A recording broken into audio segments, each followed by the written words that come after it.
Guten Morgen, half a day, and heck yeah. And today, we are playing Trailmarks. And I'm gonna let this globe spin.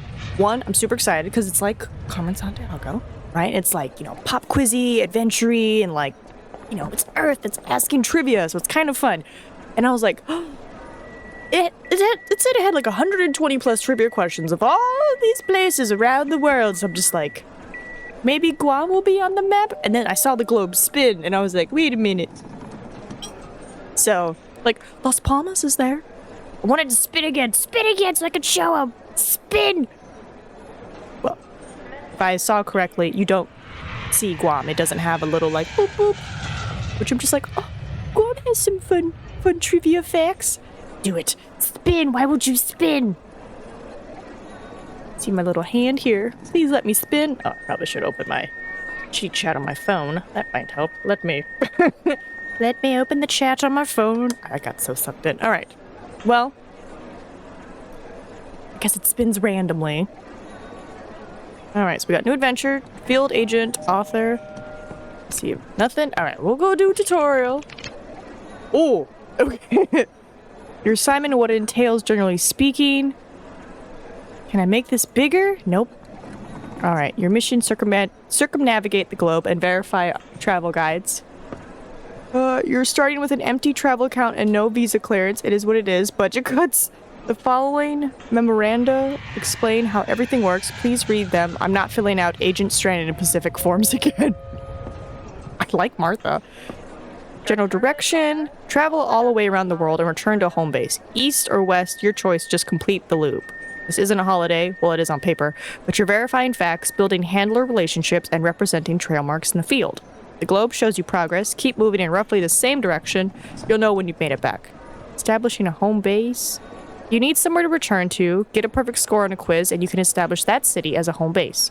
When you completed your circumnavigation and fulfilled your assignment, you must be in a home city to finish the mission. No home, no completion. Those are the rules. Your starting city counts as your first home, but consider establishing others along the way. Options are good. You start with nothing, 0. I've complained to finance, but here we are. Earn funds by completing fact-checking quizzes, selling souvenirs, or delivering interesting USB drives. Nice. Secret agent? Each correct answer pays. Rates vary by local economy. Rich cities pay more, poor cities pay less. That's just how the world works. You'll spend money on transport. Running out means you're stuck wherever you are until you can quiz your way to an exit. You can't. Your only option is to abort the mission. Plan ahead. You have 7 days of approved leave. After that, HR asks questions. Different transport uses time differently. Flights are quick, boats take ages, trains and buses fall somewhere in between.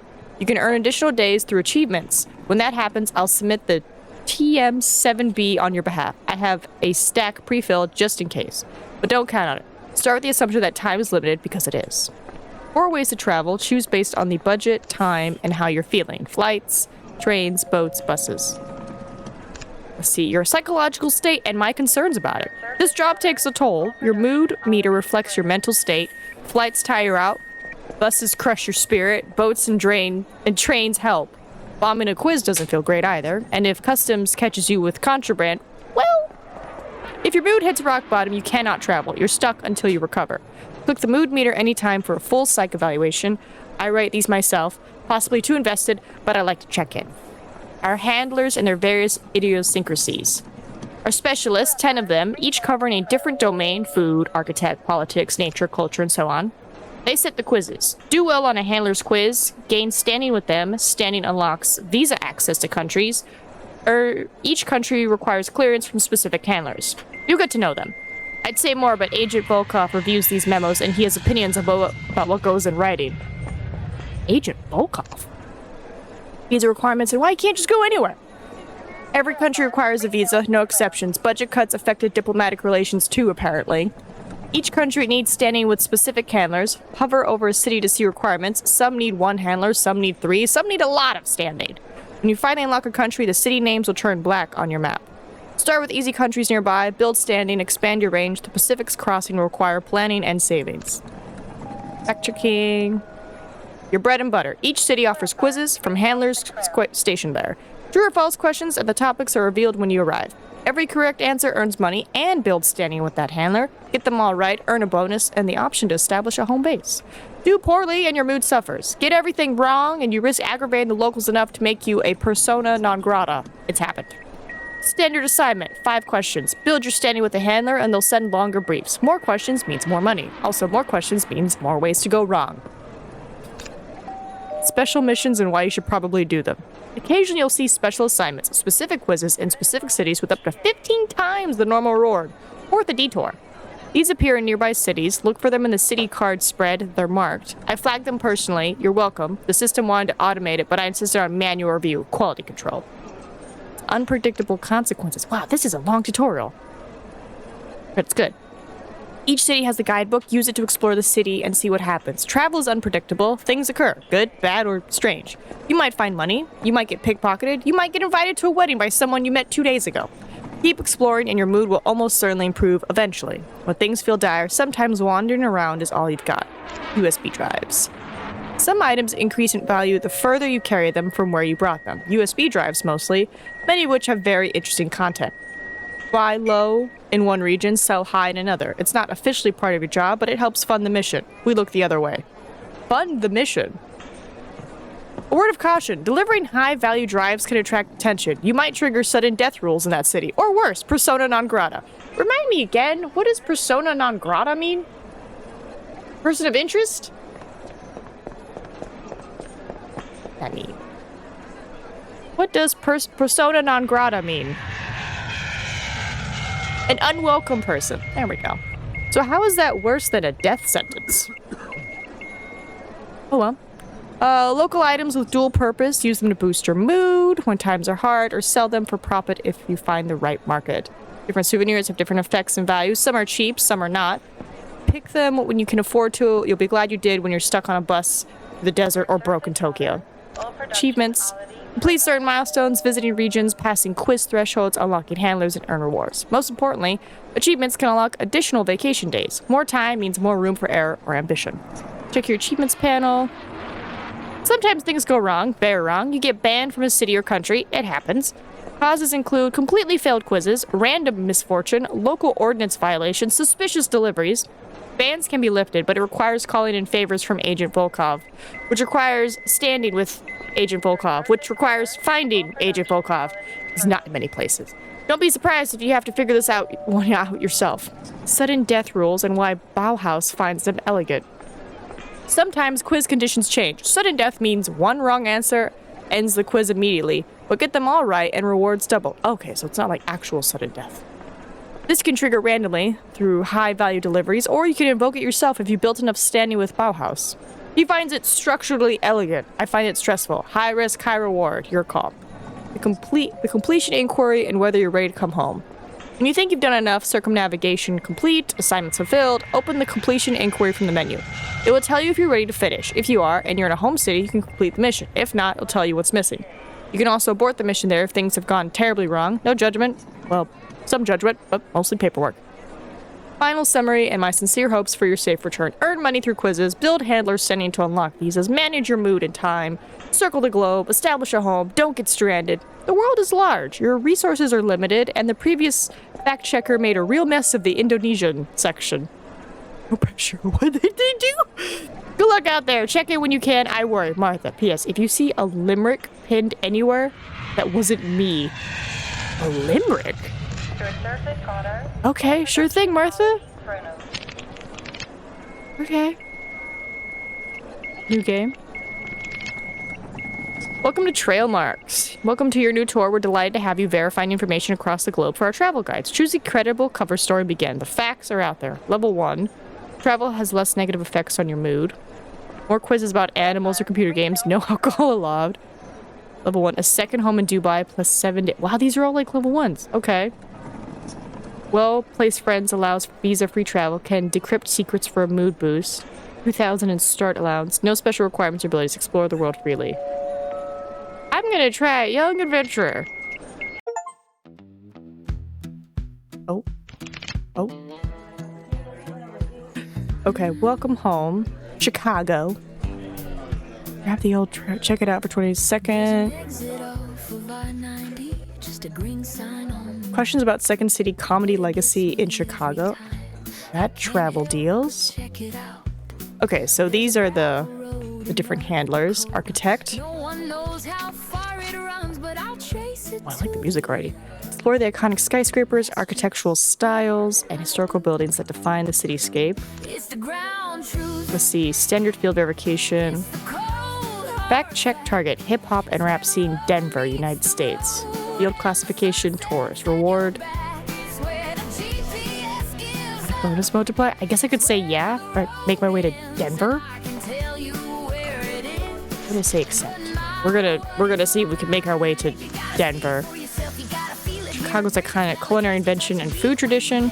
Young Adventurers. The iconic crime-fighting team that originated in a comic book series created by Chicago-based artists Kevin Eastman and Peter Lard, spawning blockbuster movies, TV shows, and video games featuring the pizza-loving heroes. I had no idea. Delivery options. Increases in the value. Blues and jazz. Basic destination. Okay. Physical indie game bundle? Oh, this is like buying the item. This is certainly an interesting, like, layout of everything. Chicago-style hot dogs. Are you confident in answering questions about Chicago-style hot dogs? Neither am I. This is it's a quiz game. But not there.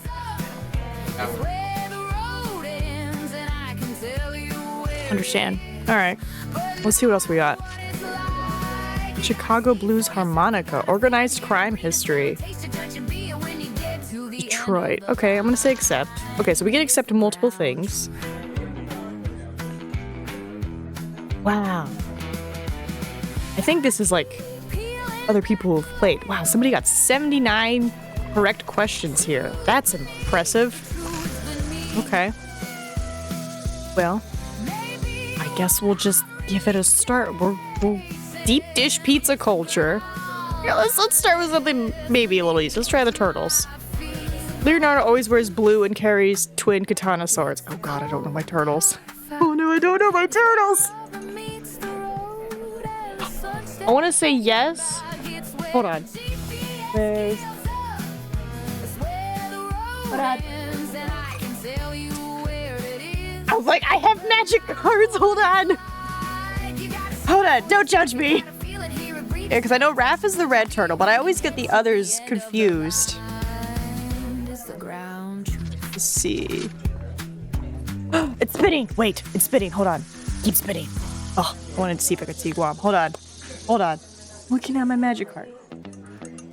Right, Donnie's purple.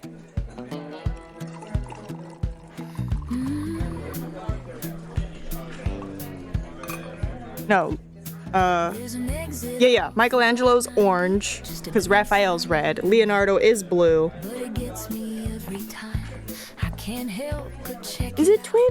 It might be twin. Yeah, because he's the one who has the sword. I'm gonna go with yes. Chicago has a real sewer system that the TMNT could theoretically hide in.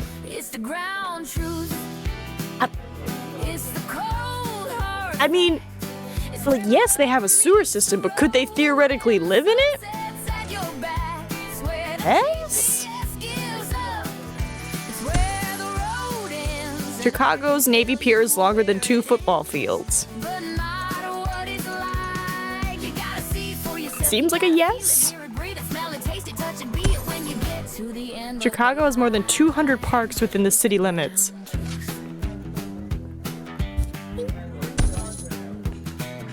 Shredder is the main villain who fights it. Okay, I know that one. Yeah. Yay! Owing to your flawless level of local knowledge, you may establish a home in Chicago, United States. Yes, how do I establish? I want to establish. Is there a way to establish? Let's see. Right, filed. Okay. Interesting that this stays, but they don't like fill in the gaps to squish it. I'm at 5 now. Definitely not top 16. Establish a home. That's time. That's our mood. That's the finishing. Achievements.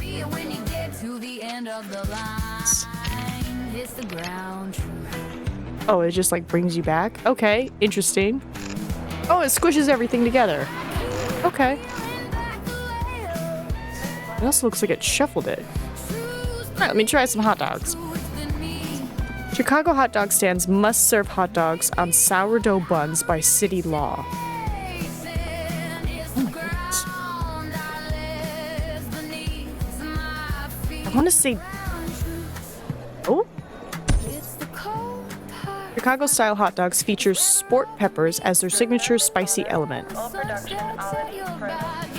It's a sport pepper.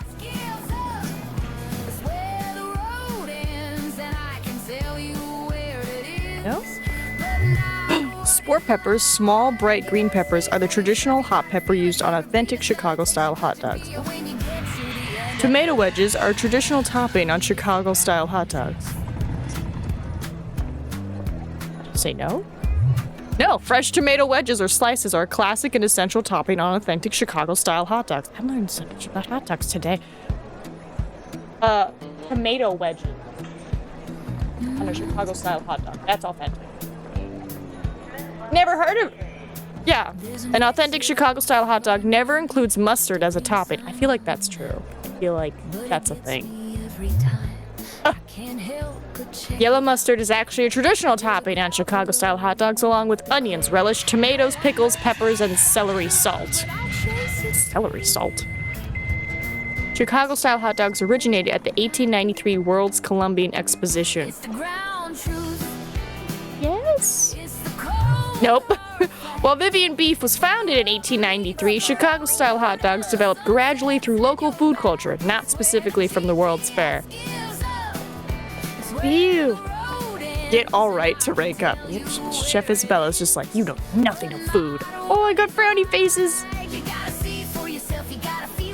Alright, deep dish pizza culture.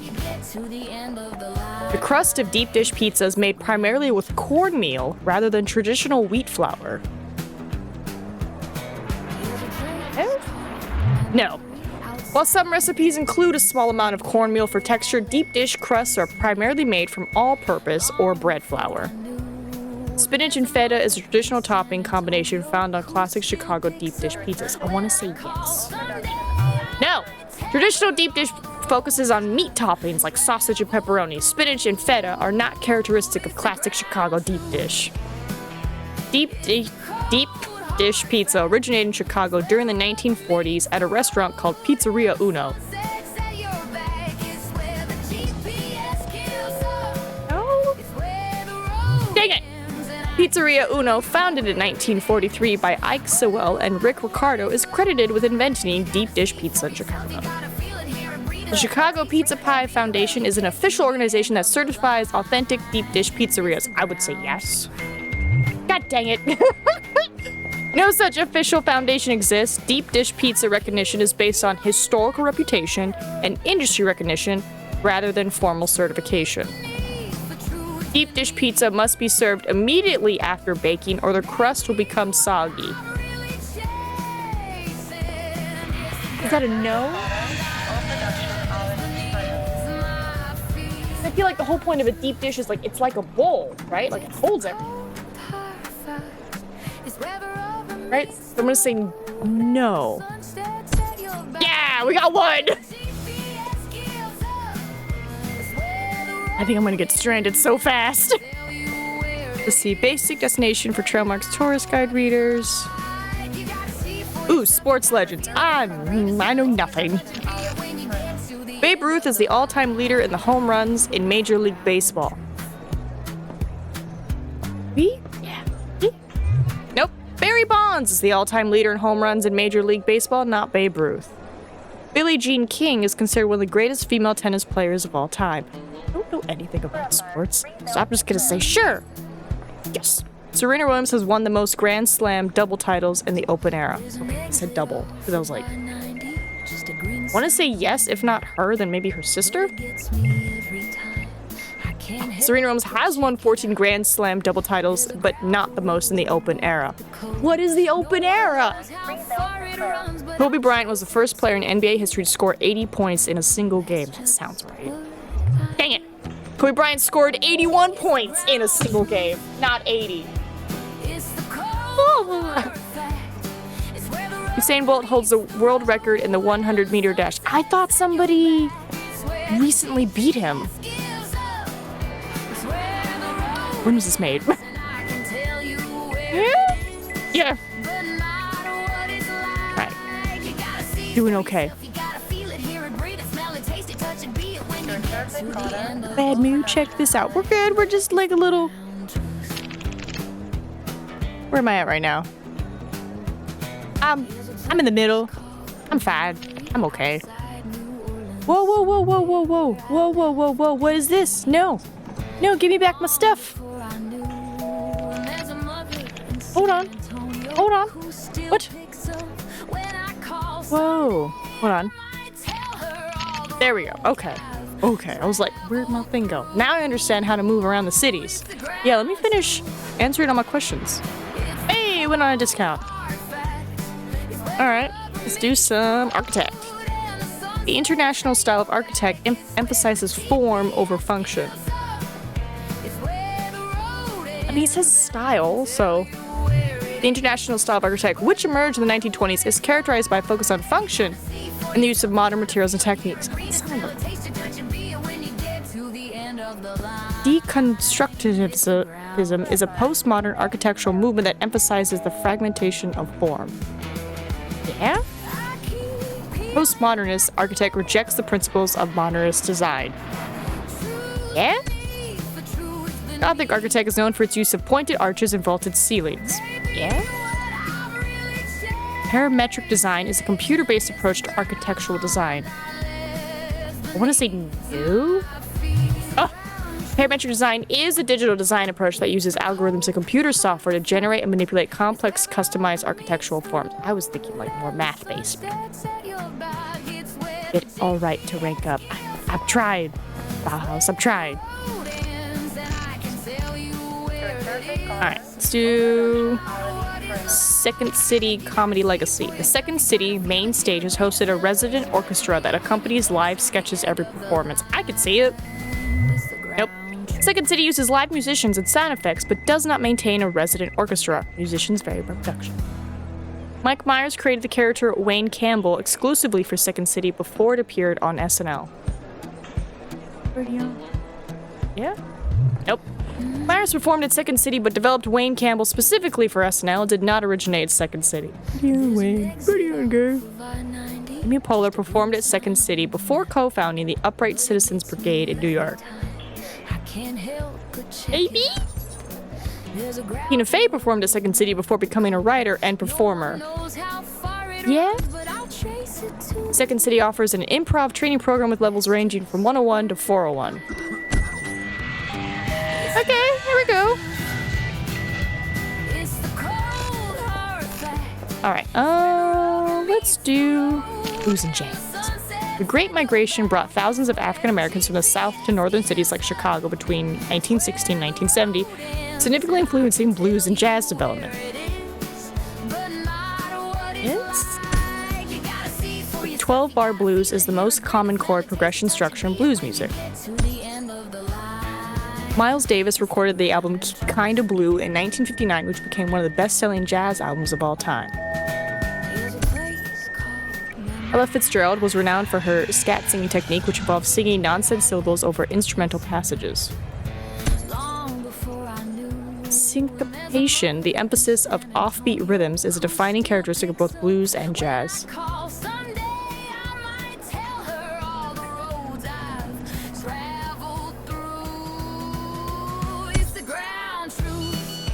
Let's go. Sordid Travel, Off for Barbados, Cape Verde, and 9 more.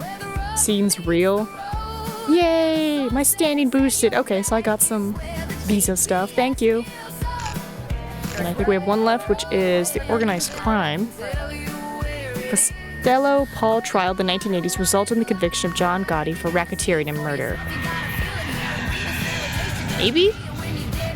Nope. Gotti was acquitted in 1987 of racketeering charges due to witness intimidation and jury tampering. He was later convicted in 92 on murder and racketeering charges with different evidence. The Chicago outfit was primarily led by Johnny Torrio and later Al Capone, but originated under the leadership of James Big Jim Polissimo. The St. Valentine's Day Massacre in 1929 resulted in the deaths of 7 people, all of whom were members of Al Capone's organization. I feel like it was more. The Gotti era ended when John Gotti Jr. took over the Gambino family and successfully maintained the family's power through the 1990s and 2000s. It ended? What? The era ended when a Gotti took over the Gambino family. Would it not stay the Gotti era if the Gotti guy was in control?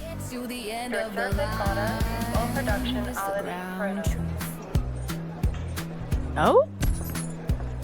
Prohibition in the United States lasted for 13 years, from 1920s to 33. I want to say no. The 18th Amendment and Volstead Act banned alcohol production and sale, creating unprecedented opportunities for organized crime syndicates. I was thinking of my other game where it was Prohibition. I thought it was like 36th. Alright, well, we tried. Cool, so I think that's all the quiz. Well, I guess we had, like, the main point is to do this, right? Alright, that's our bad mood. Items. Alright, market.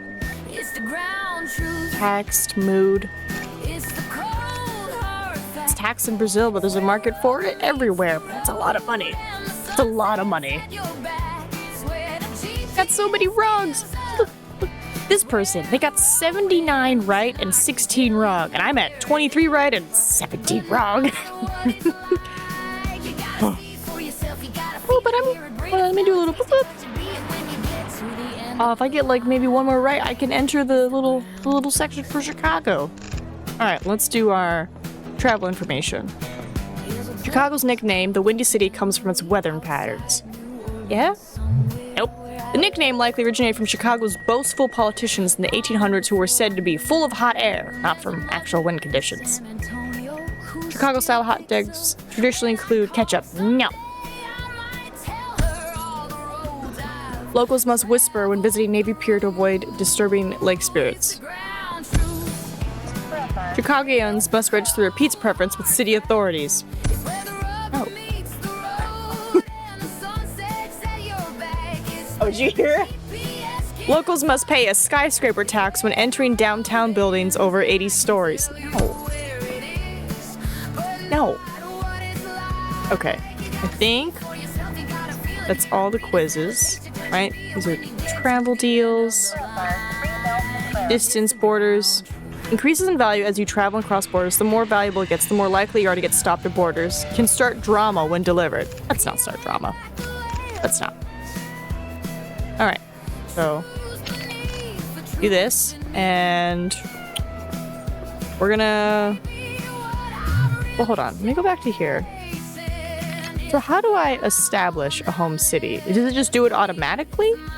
Because I want to make sure it's established before I go. Then again, this is my starting city, so it's like, you're probably not going to see an option to make it a home city. So we're going to Denver. Mood impact? We're gonna take a train. I got the money for it.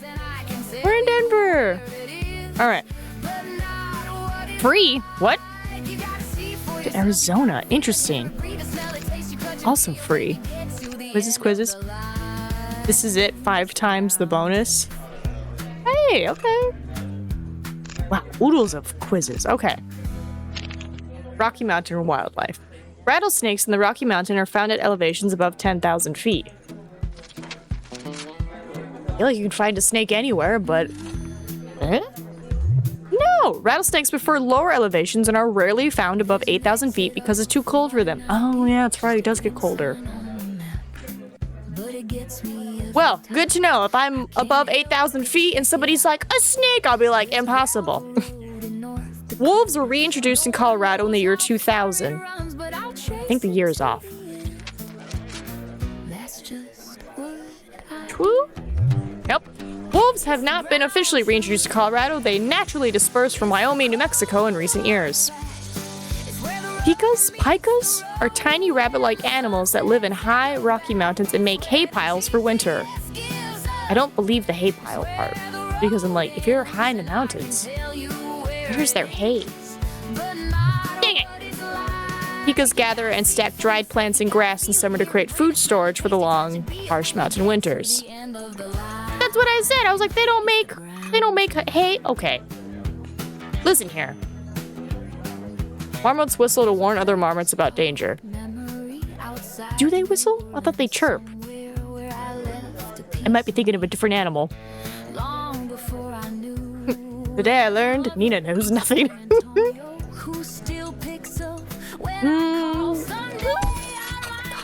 Mountain lions in Colorado are also called cougars, pumas, or panthers. Yes. I know that one. It's kinda whole debacle about it. Alright. You must drink double the water in Denver due to altitude effects.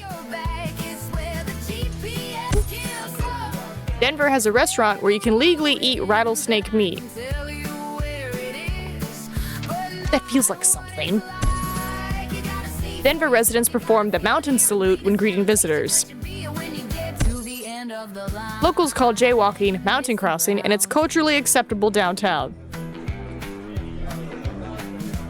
Oh? Denver has a 2-drink maximum law in bars due to altitude effects. See, now that I can see. I know that's why they give you the tiny bottles on the planes, because they're like, oh, it's not going to get me drunk. It's like, no, because of how high we are, your blood thin alcohol affect you more. I almost want to say yes. No such drinking restriction exists. However, alcohol can affect people more strongly at higher elevations.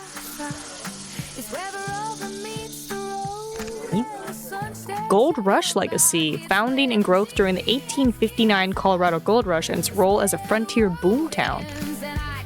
The Gold Rush led to Denver becoming a supply hub for mining operations throughout the Rocky Mountains.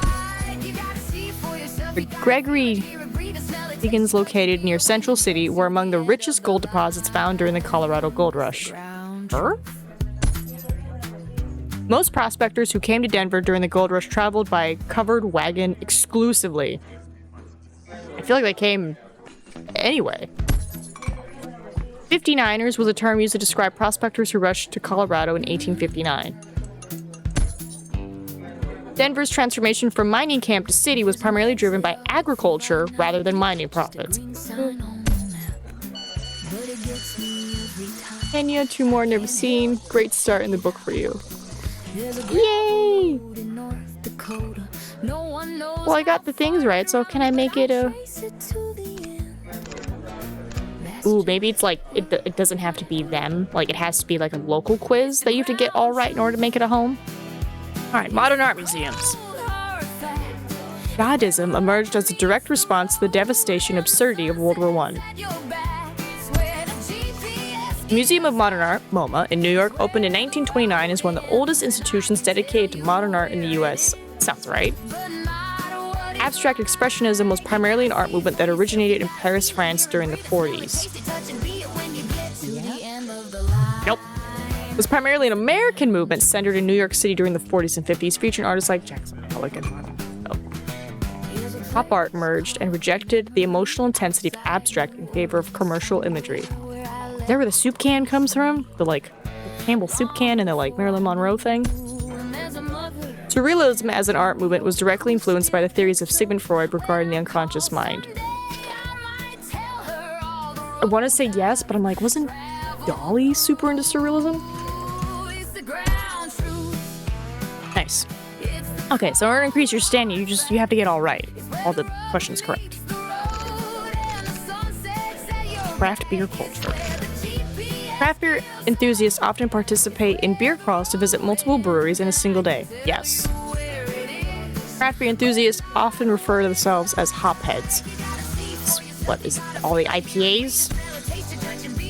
The Brewers Association is a non-profit trade organization that represents small and independent craft brewers in the United States. I want to say yes. The term hop forward is used to describe craft beers that are heavily hopped and have a strong bitterness. 4 days now. That sounds right. The craft beer industry in the United States has seen a significant decline in recent years. Ooh, I almost want to say no. I feel like I keep seeing new IPAs out. Bureau finally moved. And we're all cleared. You feel the rhythm. Thanks, DJ. I am a decent socialite. Rocky Mountain outdoor pursuits. Denver's close proximity to the Rocky Mountains provides ample opportunities for outdoor recreation and adventure. Okay. The Rocky Mountains are known for their high-altitude lakes. I don't know. I'm not from here. Sure? The Continental Divide runs through the Rocky Mountains. Yeah? Skiing is a popular winter activity in the Rocky Mountains, I would imagine so. The Rocky Mountains are a dormant volcanic range. Ooh. Yep. Whitewater rafting is a popular summer activity in the Rocky Mountains. Yes, because of all the lakes, right? Yay! Darwin 7 approves. Okay, well, I see that I'm blocking these little things for you guys, so let me scoop my face somewhere else. Excuse me, I said.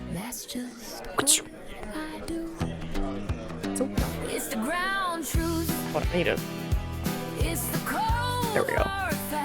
What's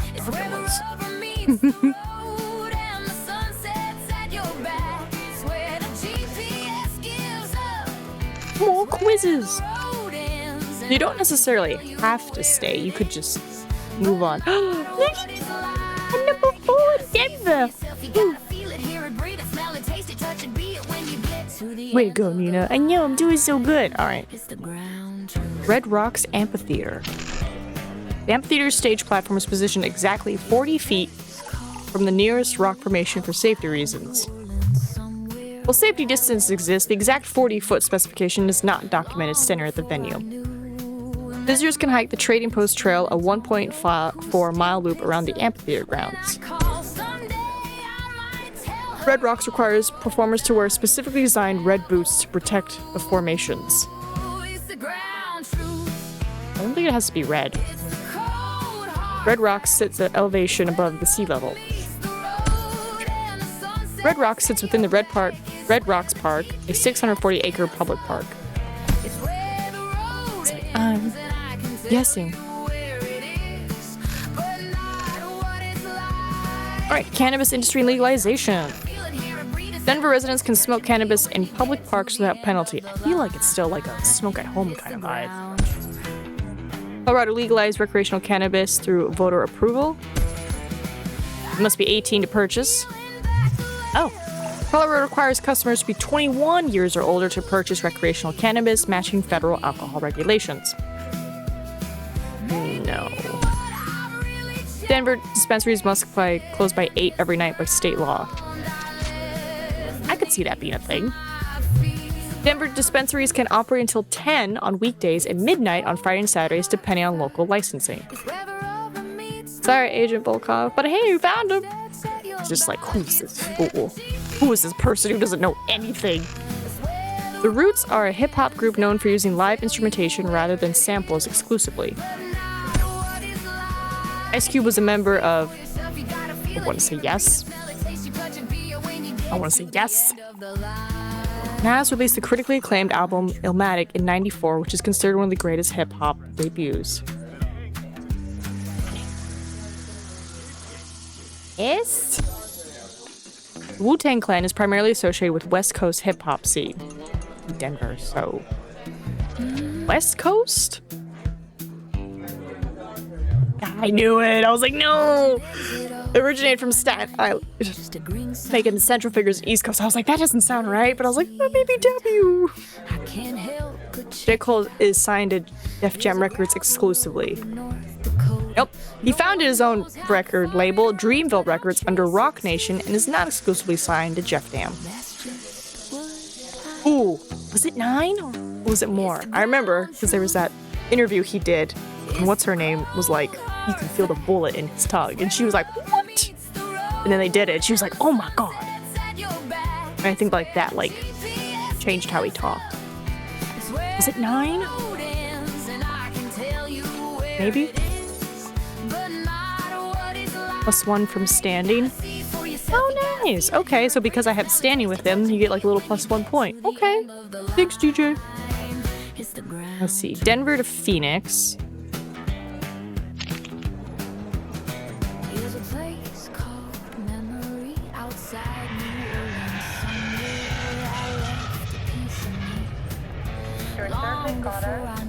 I can go.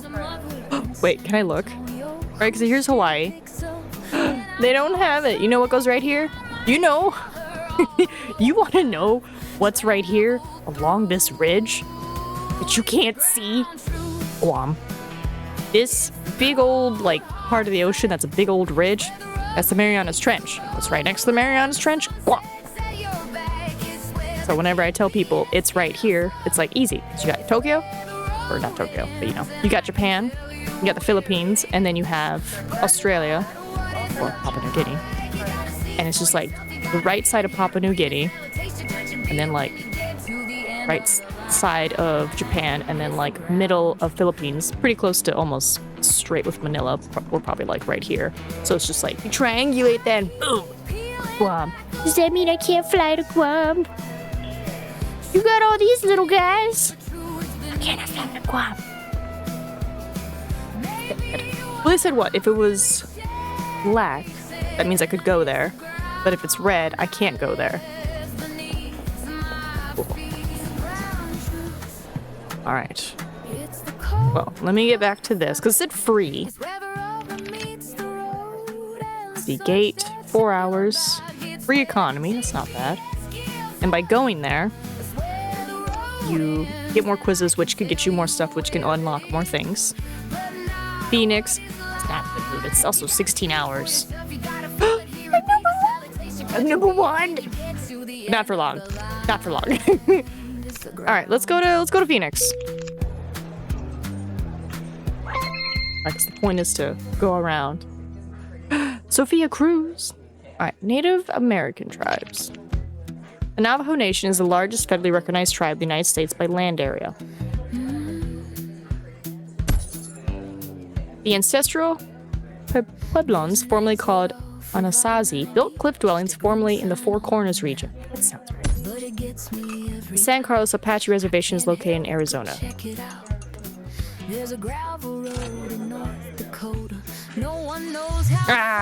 Situated in southeastern Arizona and is home to the Apache people. I heard San Carlos and I was like, Arizona.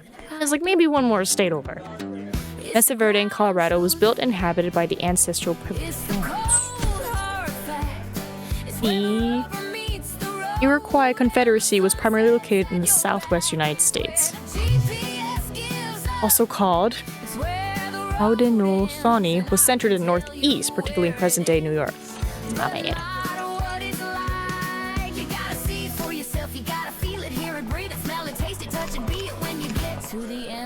Our Trailmarks. Let's see. That. Only one other person has been to Phoenix. We got this. We have a chance. Camels are the only large mammals found in desert environments. Are horses? Snakes are the most common predators in desert ecosystems. Like scorpions? I feel like there's other things. This is most common though. Termites play a crucial role in the decomposition of organic matter in desert soils. Termites? Termites are wood people. Oh, really? Termites are important decomposers in desert ecosystems, breaking down dead plant and animal matter and returning nutrients to the soil. Really? I thought termites were just strictly, I'ma eat wood. Okay. Sand dunes are the dominant landform in all desert environments. I would say yeah. Really? While sand dunes are a common feature in sand desert environments, deserts can also be characterized by rocky terrain, dry washes, and other landforms. What is a dry wash? I'm guessing that's like where water used to be. Maybe it's from like wind blowing. Deserts receive more than 10 inches of rainfall per year on average.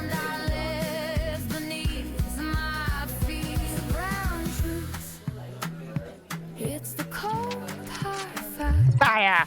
Are defined as regions that receive less than 10 inches of rainfall per year on average, with some deserts receiving less than 1 inch of rainfall annually. Thanks, Mr. Meep. I'm sorry, Sophia. I don't know deserts. Phoenix Urban Heat Island. Phoenix's rapid urban expansion and lack of vegetation create extreme temperatures, making it one of America's hottest cities. Oh. Water features like fountains and pools in Phoenix neighborhoods can reduce surrounding air temperatures by approximately... I would say so, but then isn't that because their stuff is evaporating? Phoenix's urban heat island causes the city to experience more precipitation than surrounding desert areas. Yep. The heat island typically creates conditions that reduce precipitation in the urban core, though it may influence local atmospheric circulation patterns. Okay. The urban heat island effect in Phoenix makes the city's nighttime temperatures closer to daytime temperatures compared to rural desert areas. Reducing the urban heat island in Phoenix could potentially lower peak summer temperatures by 1 to 3 degrees 1 to 3 Celsius citywide with comprehensive mitigation strategies. Urban heat islands in Phoenix primarily affect ground level temperatures rather than upper atmospheric temperatures. Yeah.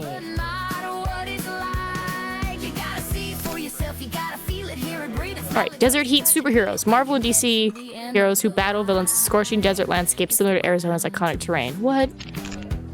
Phoenix is the hottest major city in the United States during summer months. With how the world is currently, I don't even know anymore. Tumbleweeds are native to the Arizona desert. Nope. Actually come from Russia and were introduced to North America accidentally in the 1800s. What? What? Tumbleweeds from Russia? What? Despite their iconic status in the American West, tumbleweeds are an invasive species native to Russia and Central Asia, scientifically known as Salsola tragus, or Russian thistle. They arrived accidentally around 1870 in South Dakota, likely as seed contaminants hidden in imported flaxseed. Once the Russian thistle matures and dies in the fall, it snaps off at the base and rolls in the wind, dropping thousands to hundreds of thousands of seeds as it travels. This rapid, wind-driven dispersal allows the weed to cover massive territories, leading to several major problems. Ecological damage. They choke out native plant species and consume limited soil moisture in arid ecosystems. There are fire hazards. The dried bristle bushes pile up against fences, roads, and houses, creating severe fuel ladders for wildfires. Agriculture nuisance. They harbor crop-destroying insects and viruses while physically blocking farm equipment. Oh my god. I had no idea. Well, now I know. I'll be like, did you know that tumbleweeds come from Russia? Desert rattlesnakes in Phoenix are required by law to wear warning bells. You can't have a... Sagora cacti can live... Yes? The Camelback Mountain near Phoenix is shaped exactly like a camel's head. No. Camelback, not camel head. Okay. Travel information, okay. It is customary to tip your hotel's water sommelier in Phoenix luxury hotels. I feel like you're supposed to just tip in general. Isn't that the culture? Aren't a thing. This is a complete fabrication. I don't know. There could be some fancy hotel that's like, I'm your water sommelier. This is water from Fiji. This is water from Germany. Like, you know, someone go, I can tell that this water went down a mountain. Spring was beautiful. You know, like, I don't know. Phoenix Sonoran hot dog features a bacon-wrapped frank with Mexican toppings. That sounds delicious. Oh, I was like, please be true. Locals perform the cactus dance during Phoenix's annual desert festival. Sure. Nope, there's no traditional cactus dance or annual desert festival. Well, it sounds like they need an annual desert festival. The Phoenix Open Golf Tournament features the rowdiest hole in professional golf. What does that mean? Like, there's a lot of people yelling at it? What does that mean? The rowdiest hole. Okay. Wow, no, really it is. Okay, the 16th hole at the Phoenix Opera Open is known as the Coliseum for its stadium-like atmosphere and boisterous crowds. Okay. They got rowdy holes and golf. In Phoenix, it's customary to honk your horn when driving through tunnels. No? No. We're doing okay. Spring training baseball. Why Phoenix hosts multiple NBL teams during spring training and has become a major baseball destination. Surprise Stadium hosts 2 NBL teams during spring training. Sure. Spring training games count toward a player's official NBL regular season stats. I want to say no. Maryvale Baseball Park is home to the Milwaukee Brewers during spring training. Sure. The Colorado Rockies conduct their spring training in the Phoenix area. Why? Oh, they do! The Rockies train at Salt River Fields near Scottsdale, Arizona, which they share with the Arizona Diamondbacks. Why? Camelback Ranch Glendale is the spring training home of the Los Angeles Dodgers. Is it because, like, the heat? Like, why would you train there? Spring training games are free to attend for all fans. I would hope so. Nope. While more affordable than regular season games, spring training games require paid admission tickets. I don't know sports. Southwestern Architect. Alright, let's try this. Southwestern Architect often incorporates natural materials such as stone and timber. Yeah? Southwestern Architect typically features low, slung, horizontal lines. Yeah? Adobe is the primary building material used in Southwestern Architect. Well, my brain is just going art program, and it's like, no. I don't know what that is. I want to say no. Dang it. Adobe, a mixture of clay, sand, water, and often straw, is a traditional building material commonly used in Southwestern Architect. Exposed wooden beams known as bigas are not a typical element of Southwestern Architect. Ooh. Nope. Exposed wooden ceiling beams, or vigas, are a distinctive feature of Southwestern architectural design. Southwestern Architect often incorporates carved wooden details in its design. Sure? Yes! I'm sorry, Baumhaus, I'm trying. Alright, Cactus League Spring Training. Spring training in Phoenix runs from late February through March. Sure? Phoenix's Salt River Fields was built specifically to host 2 teams simultaneously. The Arizona Diamondbacks host spring training at Salt River's Field. Oh, didn't I just learn this? Yes? The Kansas City Royals train at Surprise Stadium. Spring training games typically last 9 innings, same as regular. Spring training allows teams to evaluate young prospects and reserve players. Get your clearance for Bahamas, Belize, Costa Rica. Perfect timing. Yay! Well, I got questions, right? Can I not make this a home? Sadness. Hey, look at that. Okay, well.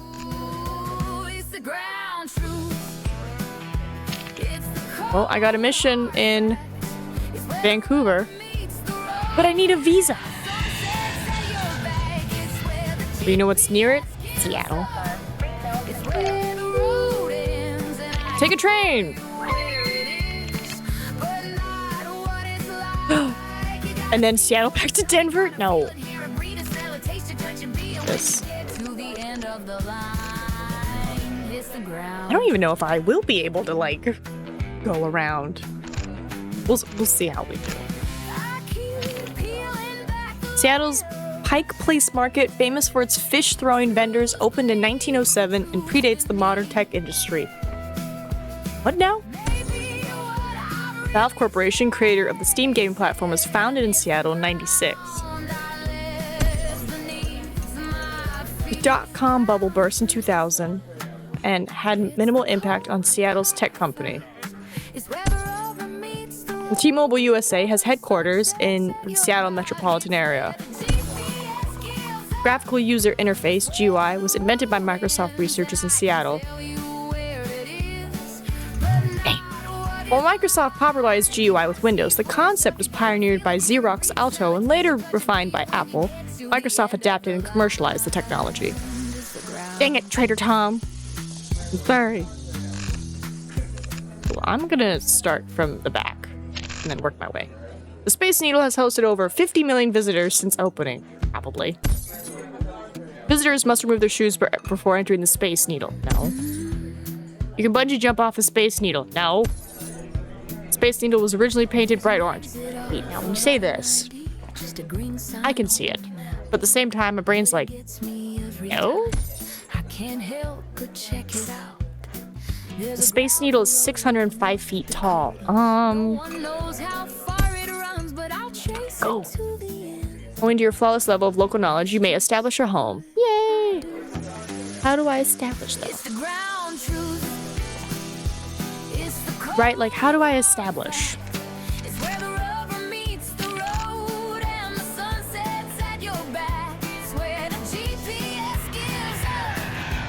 Nope, stop it.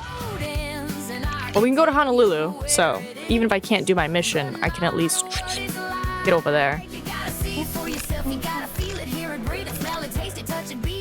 Right. Locals never jaywalk due to the city strict. Like they do jaywalk, but is it a 250 fine? While jaywalking is technically illegal, enforcement is inconsistent and the fine isn't 250. Locals frequently jaywalk. It's illegal to carry an umbrella in downtown Seattle. The gum wall near Pike House is officially designated as a historic landmark. Is it? No. While the gum wall is a famous attraction where visitors stick chewed gum, it's not officially recognized as a historic landmark. Locals call light rain Seattle sunshine. Seattle's monorail connects all major neighborhoods throughout the city. Seattle's monorail only runs a 1-mile route between downtown and Seattle Center, not throughout the city. Better get on that. Better fix that. You got a whole beautiful city. Why not have it all connected? Grunge music legacy. Bleach, Nirvana's debut album, was recorded on a budget of approximately 630 hours. That sounds right. Nirvana released their breakthrough album Nevermind in '91, which is widely credited with bringing grunge music into the mainstream.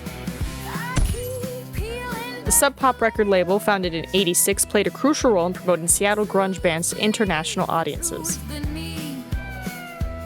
86? Sub Pop. I feel like it's earlier.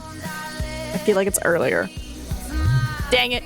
Sub Pop signed and marketed early grunge acts like Nirvana, Soundgarden, and the Melvins. Soundgarden's grunge?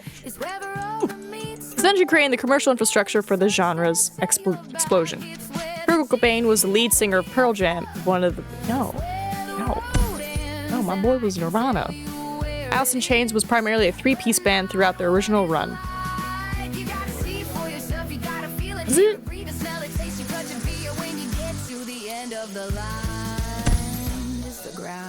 Lane Stanley, Alice in Chains' lead singer, died at the height of the band's popularity.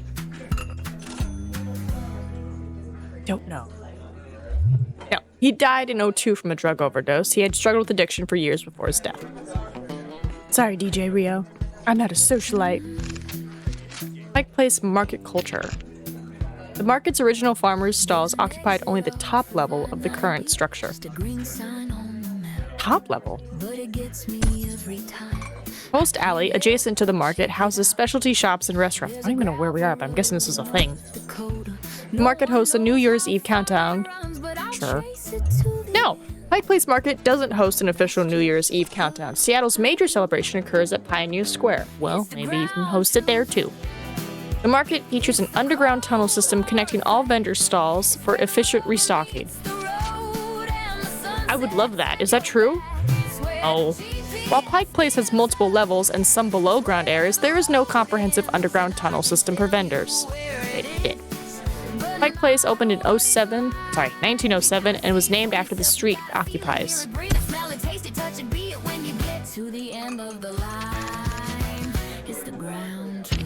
Alright. The Cascades receive more annual precipitation than the Olympic Mountains. Sure? Nope. The Olympic Mountains, particularly on the western slopes, receive some of the highest precipitation in the continental United States, exceeding the Cascades.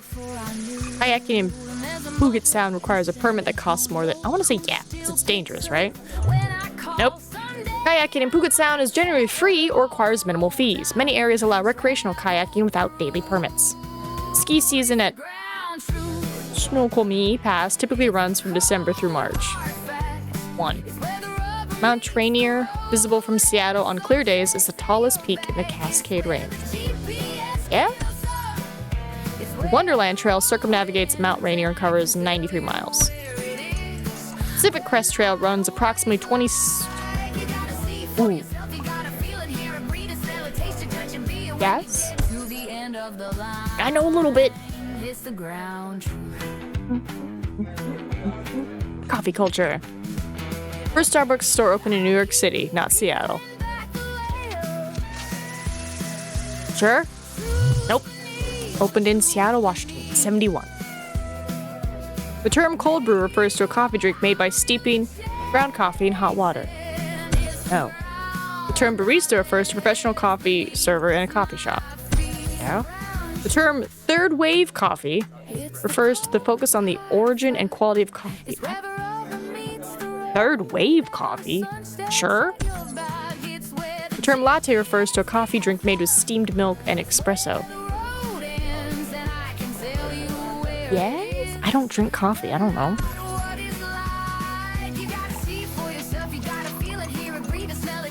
Indigenous Pacific Northwest. The Lumi Nation traditionally inhabited areas around present-day Bellingham, Washington, and relied primarily on cedar harvesting.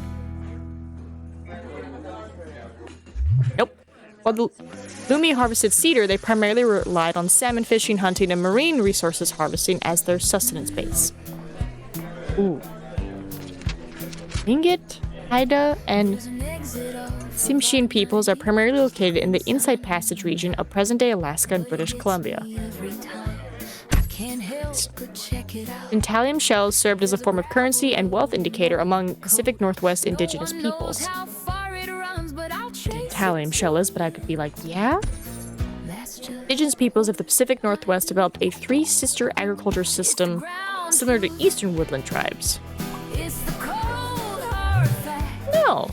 They're primarily on salmon fishing, hunting, and gathering rather than agriculture. The three sisters system, corn, beans, squash, were not part of their economy. Oh. Okay. Indigenous peoples of the Pacific Northwest used controlled burning to manage forests and encourage the growth of specific plants. You just said that wasn't the jam. Nope. Controlled burns were used to reduce fuel loads, promote berry-producing plants, and maintain open understory for hunting and gathering. I misunderstand how the world works. Hi, Professor Okafor. Starbucks origins. The name Starbucks comes from a character in the novel Moby Dick by Herman Melville. There? Oh yeah, no, Starbuck is the first mate in Moby Dick. The founders chose the name to evoke the romance of the sea and Seattle's maritime heritage, so it is a mermaid. The first Starbucks location was opened by an investment banker, a teacher, and a writer. Nope. The founders were Gordon Bowker, writer and entrepreneur, Zev Sealk, history teacher, and Jerry Baldwin, English teacher entrepreneur, not including investment banker. Starbucks was founded in Seattle in 71 by three friends, Gordon, Zev, and Jerry. Oh, yeah? Starbucks was named after the coffee-loving first mate in Treasure Island by Robert. Nope. Pike Place Market is famous for its flying fish vendors who throw fish at customers.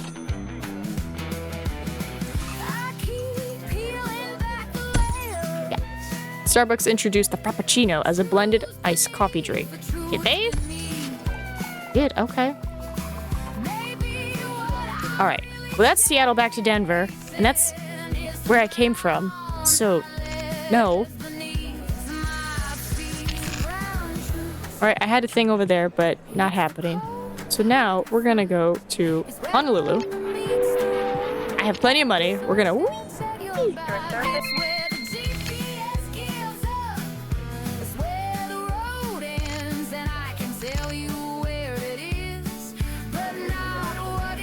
Ooh, to France?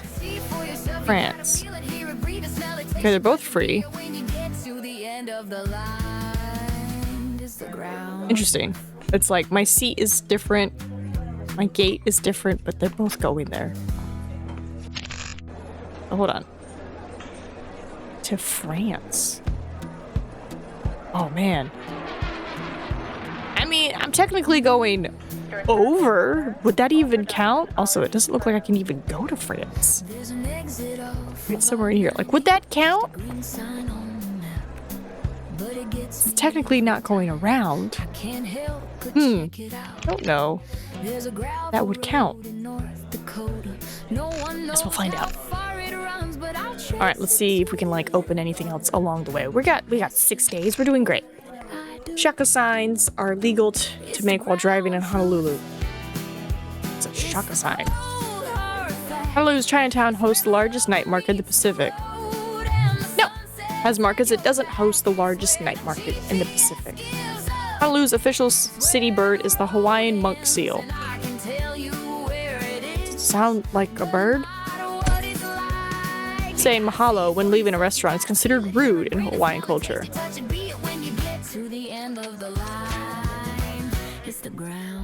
Nope. Mahalo means thank you in Hawaiian and is always appreciated when used sincerely. God, stuff. Honolulu has a coconut law requiring permits to climb palm trees. No? Alright, let's see.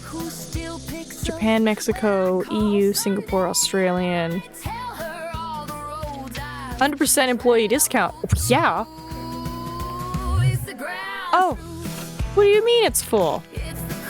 What? Standard field verification. Fact check target. Canada. Honolulu. Detroit. Oh, I see. Well, let me finish the Honolulu thing and then I can get the pineapple.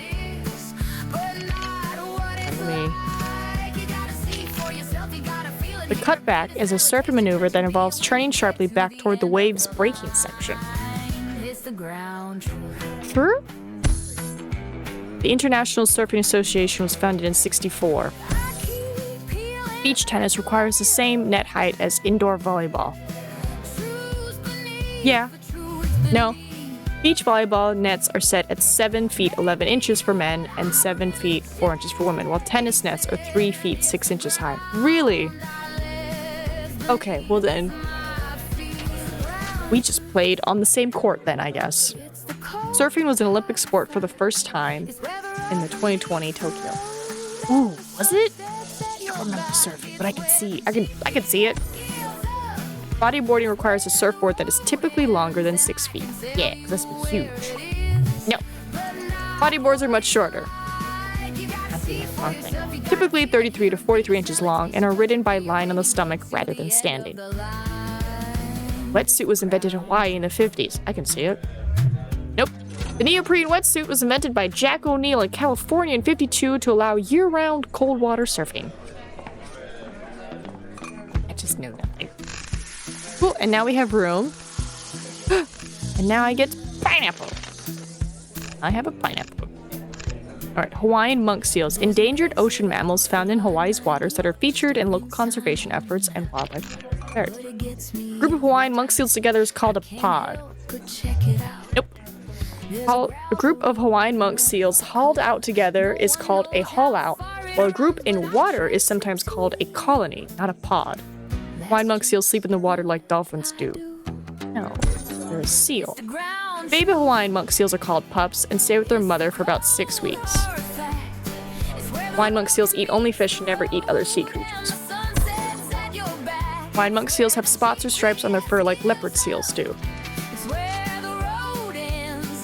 No. Have smooth, solid colored fur that ranges from gray to brown with no spots or stripes on their bodies.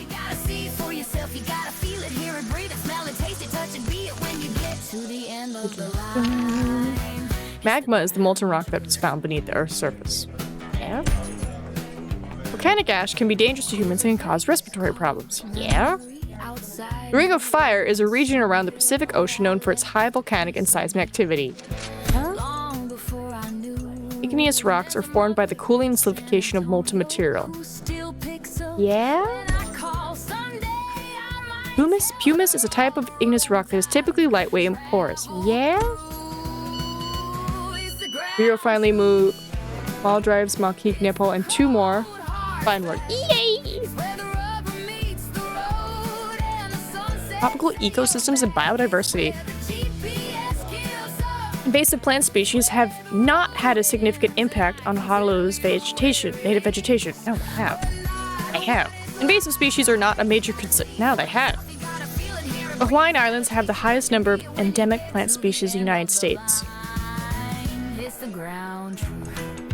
In the United States, I have to think, because I'm like, Puerto Rico's got a lot of stuff.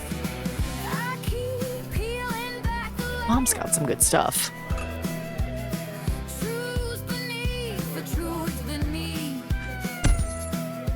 The number of endangered species in Honolulu's tropical ecosystems is negligible. What does that word mean? What does negligible mean? Is an adjective that describes something so small, trivial, or unimportant in amount, degree, or effect that it can safely be ignored. Oh, no, it's bad. You don't ignore that. Mangrove swamps are not found in Honolulu. I want to say false, but only because I'm thinking of Guam, and I know we have those trees that like do that whole hovering above water thing. Fucking go. Sorted travel for Nambia. Yes. New places. I gotta be able to travel. They refers exclusively to flower garlands worn around the neck. Yeah? No! While they are commonly flower garlands, the term encompasses any garland or wreath, including those made from leaves, shells, feathers, or other materials worn on various body parts. Never mind.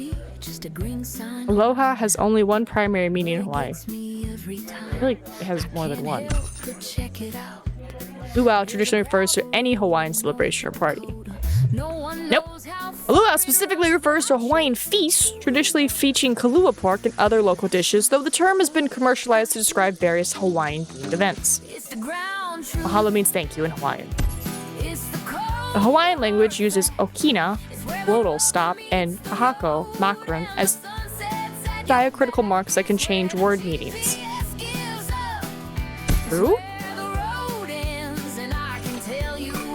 Pearl Harbor history. Oh. Site of the 1941 attack that brought the U.S. into World War II, a defining moment in American history. Date president called a date which will live in infamy. I thought it was closer to Christmas. Oh. The Japanese launched a surprise military strike on this exact date, leading to their entry. I thought it was like closer to Christmas, and they were like, they ruined Christmas, but okay, December 7th. The Japanese military gave the attack the codename Operation Z. I feel like they called it something else. Good afternoon, Nina. Hello, Andrew. I can. Nope. The Japanese called their attack plan Operation Z, also known as Operation Hawaii, reflecting their objective to neutralize American Pacific Naval Power. I'm doing good. We're playing this cool dev gifted game called Trailmarks. Essentially, it's like quizzes around the world. Approximately 353 Japanese aircrafts. Did it? I feel like it was smaller than that. Nope. Launched 2 waves of attacks using fighters, dive bombers, and torpedo bombers, totaling roughly 353 aircraft from their carrier fleet. Total of 1177 were killed aboard the USS Arizona alone. One declared war on Japan the day after. Yeah? Yeah. Alright. Let's see. Oh, that's not France. Well. Well, you know what? It brings me more down. And if I need to, I can fly over here. Or I guess if I want, I could fly to Hollykier. It's not Guam, but it will do. Dude, what do I need to get to Germany? Let's see, visa required, visa threshold, agent. Wow, okay, so I need oodles of things. Well, if you like to test your knowledge, feel free to hop in and answer. Okay, so I have...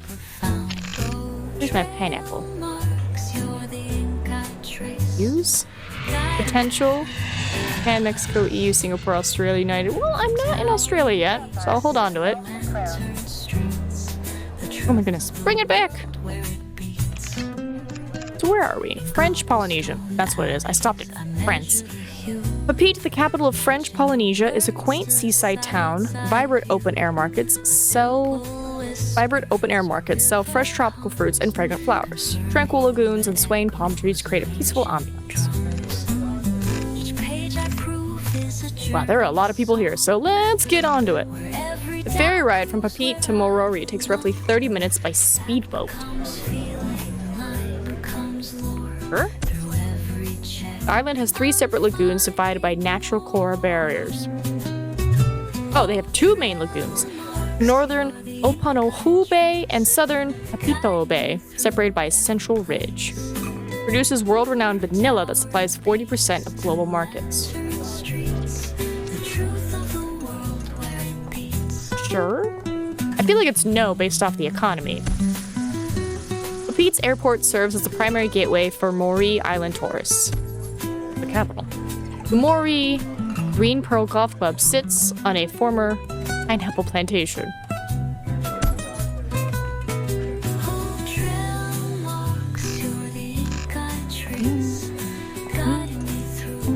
Wait, what do I need to finish? Let's see. You still have mission critical objectives to complete. Check your achievements for details. Complete all achievements. Check your achievements to see what's left to accomplish. Return to your home base. Travel back to Chicago. And within time limit. What? What are my missions? Oh, wow. Complete 20 young adventurer challenges. Even more quizzes for young. Bonus achievement. These are the goals of your game. Travel the world, complete all your mission critical levels and achievements, and you can return home as that. Every achievement you unlock gives you 1 extra week of travel time. Bring 3 Maui to Rapa Nui. Whoa, how would I know this? What? I feel like if this is stuff I have to complete, I thought achievements was just more like a side thing, not like you have to do this in order to complete the game. I feel like this should have been the first thing to show me, so like as I'm flying around, I'll be like, hey, keep an eye out for 3 Maui. Right, travel around. Visit Egypt, Nepal, Australia, Peru. Okay, yeah, this is bonus achievements. Wow, okay, so it's like I have to do all of this. Okay. Interesting. I wish I had known that prior. I would have made smarter decisions. Well, we're near Australia. Let's see. Right. We just have to unlock Australia, so we probably have to go over here. Then, where's Peru? That's a good thing. Is there a search feature where I could be like, can I go here? Because off the top of my head, I'm blanking on where Peru is. And as you can see, there are a lot of towns. I'm thinking of Puerto Rico over here. Peru, like over here? You don't know, Nina. You don't know. Yeah, I think that'd be a nice feature to have, like, an ability to search for a specific thing. So, you know, having a mission where it's like, hey, you have to go to Nepal. And I'd be like, well, where's Nepal? You know, I would just then have to use my phone, Google Nepal, because I don't know where it is. But apparently it's mission critical. I have to do that. And I have to complete 20 young adventurer challenges? 20? It says 0 out of 20, and I'm like, I feel like I've been doing them. So when you say complete, do you mean perfect score? Because I don't know if anybody's going to be able to beat this game then.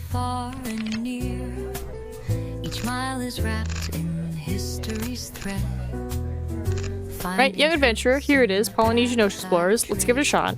Ancient voyagers who navigated vast Pacific waters using stars, ocean swells, and traditional canoes to discover remote islands across French Polynesia. Tahiti is the capital and sits on the island of Tahiti. I don't know about that island name. Oh, thank goodness. Polynesian explorers settled Easter Island, which is located over 2,000 miles to the nearest continent. Yeah? Polynesian explorers used large double-hulled canoes called outrigger canoes to cross the Pacific Ocean. Oh my god, is that why the hotel is called Outrigger? Polynesian explorers used double-hulled canoes, 2 hulls connected by a platform, rather than outrigger canoes, single hull with a stabilizing float, which were better for long ocean voyages. Oh my god, that's why it was called Outrigger. Sorry, there's a hotel back home called Outrigger Hotel, and now I know why. Papa T, the local currency is the euro. No, they use the CFP, not the euro, which is the official currency of French overseas territories in the Pacific. Franc. That's right, the French have the franc. Polynesian explorers use written maps and compasses to navigate across the Pacific Ocean. No, they use stars and the ocean itself. Right, so we just did that. So should this not be 1 out of 20? No, it says 0 out of 20. I think, complete 20 young adventurer challenges, even more quizzes for young adventurers. Junior Globetrotter. What says player level 3? Player level 2, player level 1. Bring 3 Maui to Rapa Nui. Who is this? 50% youth discount on all flights. Yeah, who is...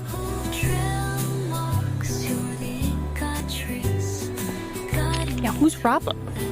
That's another question. Who's Rapa?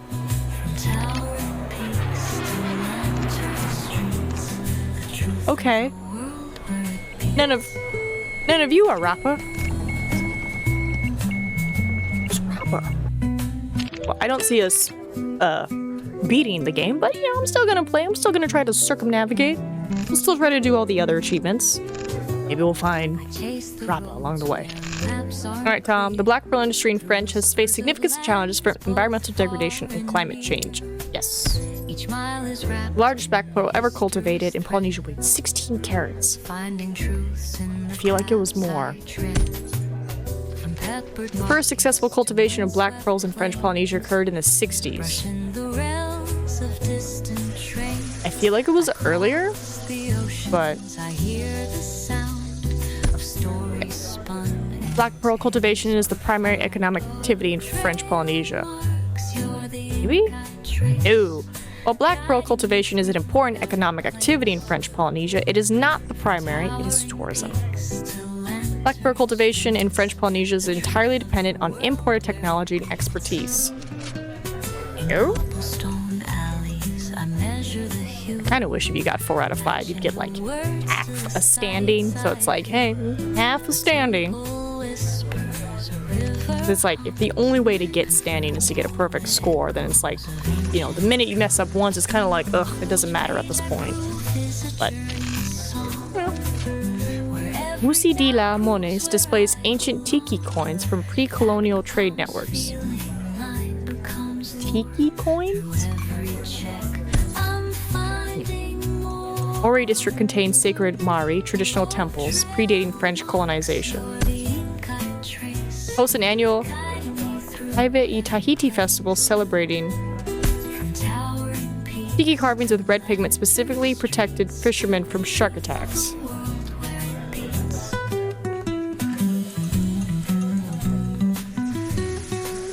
It's false?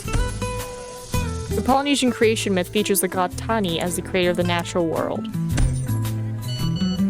Hey, let's go Albania, Bolivia, El Salvador. Nice. Nice. Sweet. Unlock more places. 7% local discount? Okay. Wow. 115 correct questions? Dancers traditionally wear costumes made from woven coconut fibers. No, they use natural materials like tapa cloth, feathers, shells, not coconut fibers. Sorry, I'm thinking of home. Wapiti's Happy Festival includes stone lifting competitions as a traditional sport. They do! Like stone lifting and spear throwing are featured events at the Haive festivals. Haive dancers must train for at least 6 months before competing. Longer, but sure. No! While training varies, many competitive hive groups train year-round. No official 6-month minimum requirement exists. What? It said more than 6 months. Across the oceans, I hear the sound of Wapiti's Hive Festival features traditional Ori Tahiti dance competitions. Dancers traditionally wear a coconut shell as protective arbor. Oh? They wear cloth. Hive dancers traditionally perform barefoot on volcanic sand stages. Can I review that? Because what? Oh, okay, I can't like review the question because I thought it said more than 6 months, and I was like, yeah, they train more than 6 months, and they're like, well, there's no 6 month minimum. It's like, yeah, that's why I said more. I agreed with you. Apparently, it's false. All right, Polynesian architect. Characterized by the use of straw, wood, and bamboo. Have bamboo? No, they should. Guam had bamboo, so they might have bamboo. Polynesian architect is known for its use of bright, vibrant colors in the designs of buildings. Nope. More muted natural colors that blend with the surrounding environment rather than the use of bright, vibrant colors. Thatch roofs are a common feature. Islanders in Polynesia typically build their houses on raised platforms. I mean, back then, but I don't still do it. Polynesian architect is known for its symmetrical and geometric designs. Nope. Characterized by organic, fluid, and asymmetrical designs rather than strict symmetry and geometric patterns. Well, I don't know. Sorry, Bauhaus. He's like, when will you get some standing with me? And I'm like, I don't know, man. Marquesan Island Mysteries. Marquesan tattoo designs called tattoo originated from ancient Samoan traditions. Nope. Marquesan tattoos have independent ancient origins. Tattoo specifically refers to Samoan tattooing traditions, not Marquesan practices. Marquesas Islands feature dramatic volcanic valleys rather than coral atolls like other Polynesian islands. I could see it. G sits on the leeward side of Tahiti, making it a natural harbor. The Marquese Islands were the setting for Herman Melvin's novel Taipei. Yep. Nuka Hiva, the largest Marquesan island, was home to 15,000 indigenous warriors in pre-contact times. Nope. While Nuka Hiva supported a substantial population, estimates of pre-contact populations are uncertain. The specific 15,000 warriors figure is invented. You just said people don't know. So who's to say it wasn't true? But we don't know. Sorry, Sir Pemberton.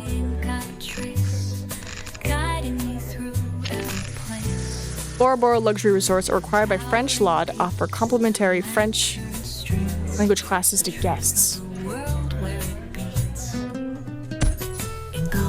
The Four Seasons Bora Bora requires guests to arrive by mandatory helicopter transfer. Tahitian pearls are sold in luxury resort boutiques throughout Bora Bora. All Bora Bora resort restaurants serve French Polynesian cuisine exclusively.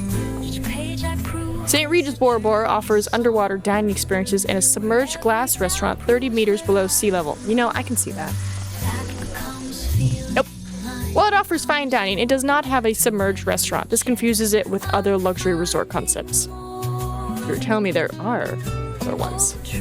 Ah, Sophia, we could have gone.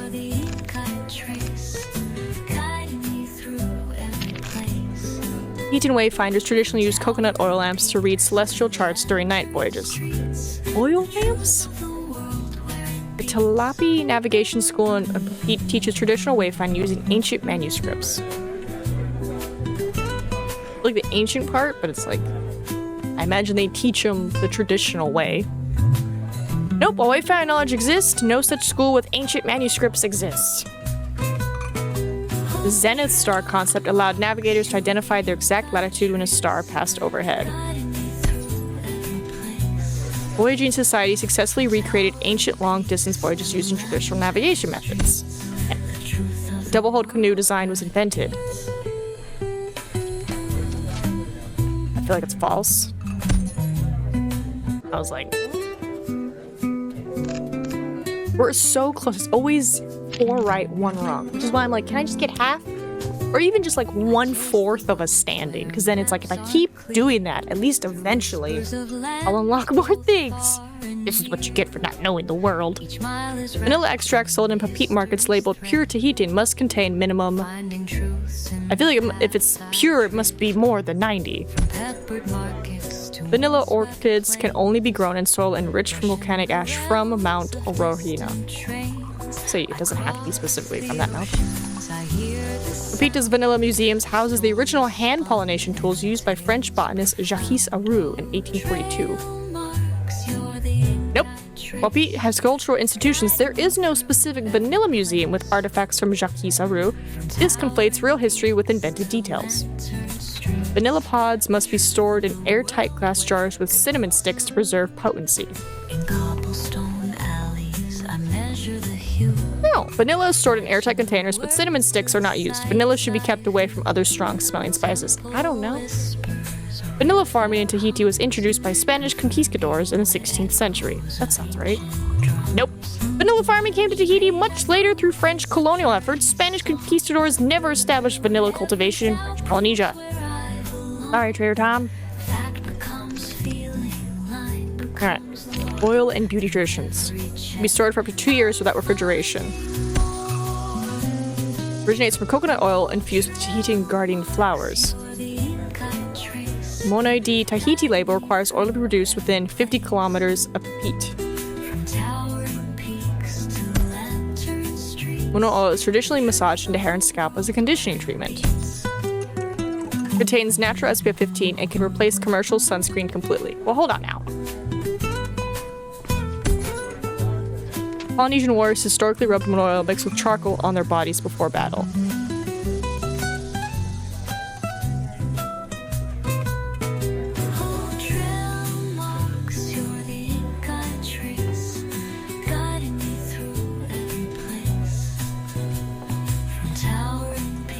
Would they do charcoal? Right, that's what I'm thinking.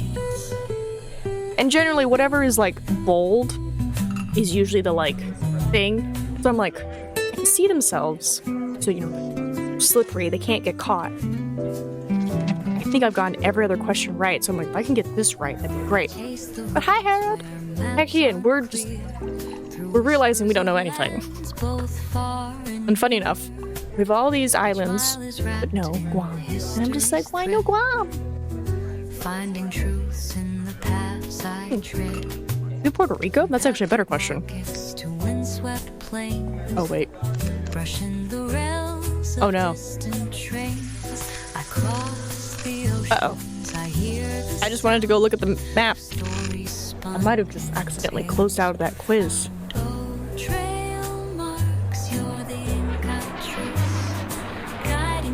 Oh, that's Bahamas. Okay, so yeah, we do have Puerto Rico. Why not Guam? Did I just completely close?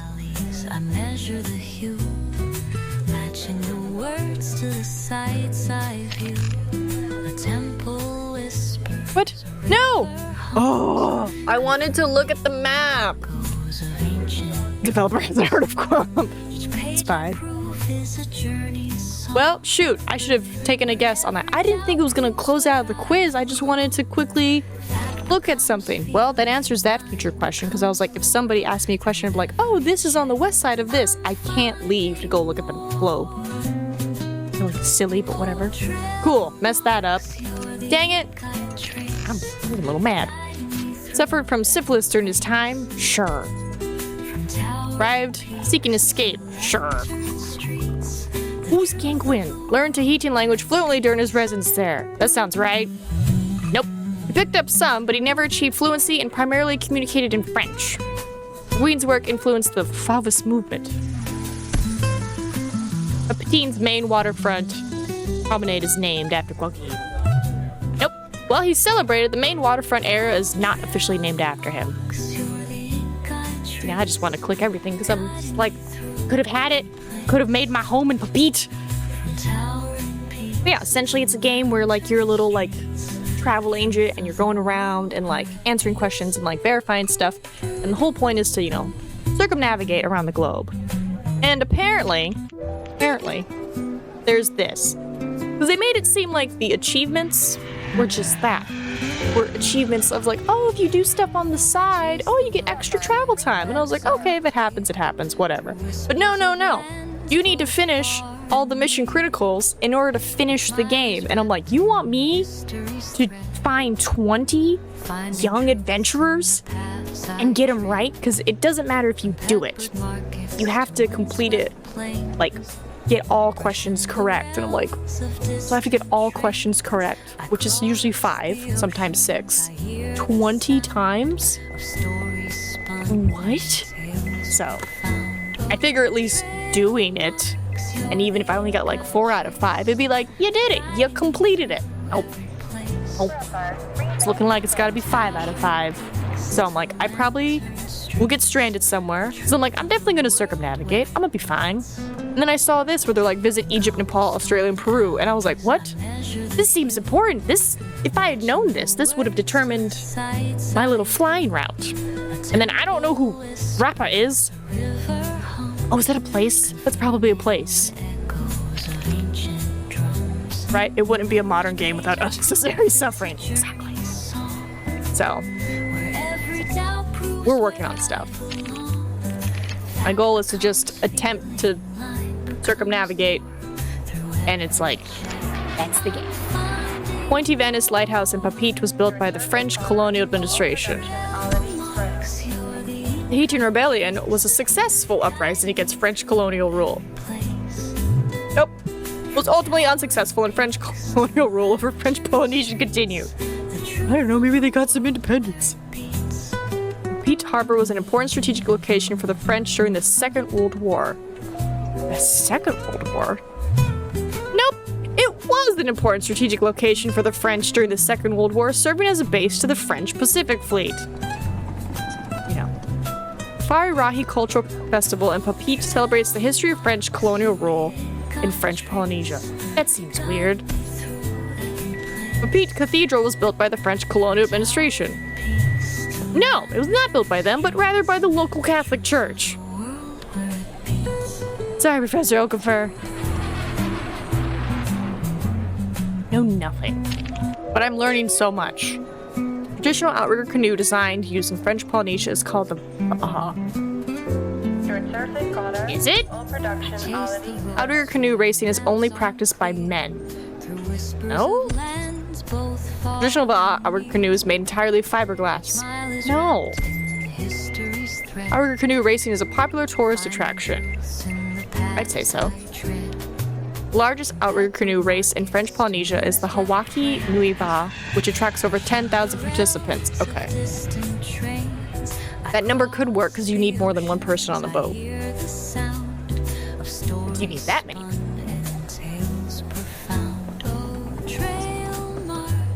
It said the largest outrigger canoe race.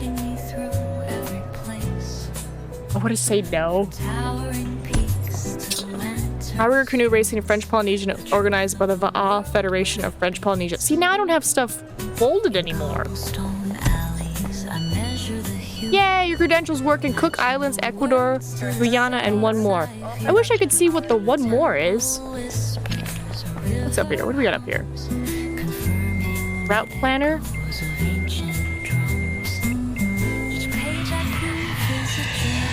Oh, you got like a little route planning. Okay.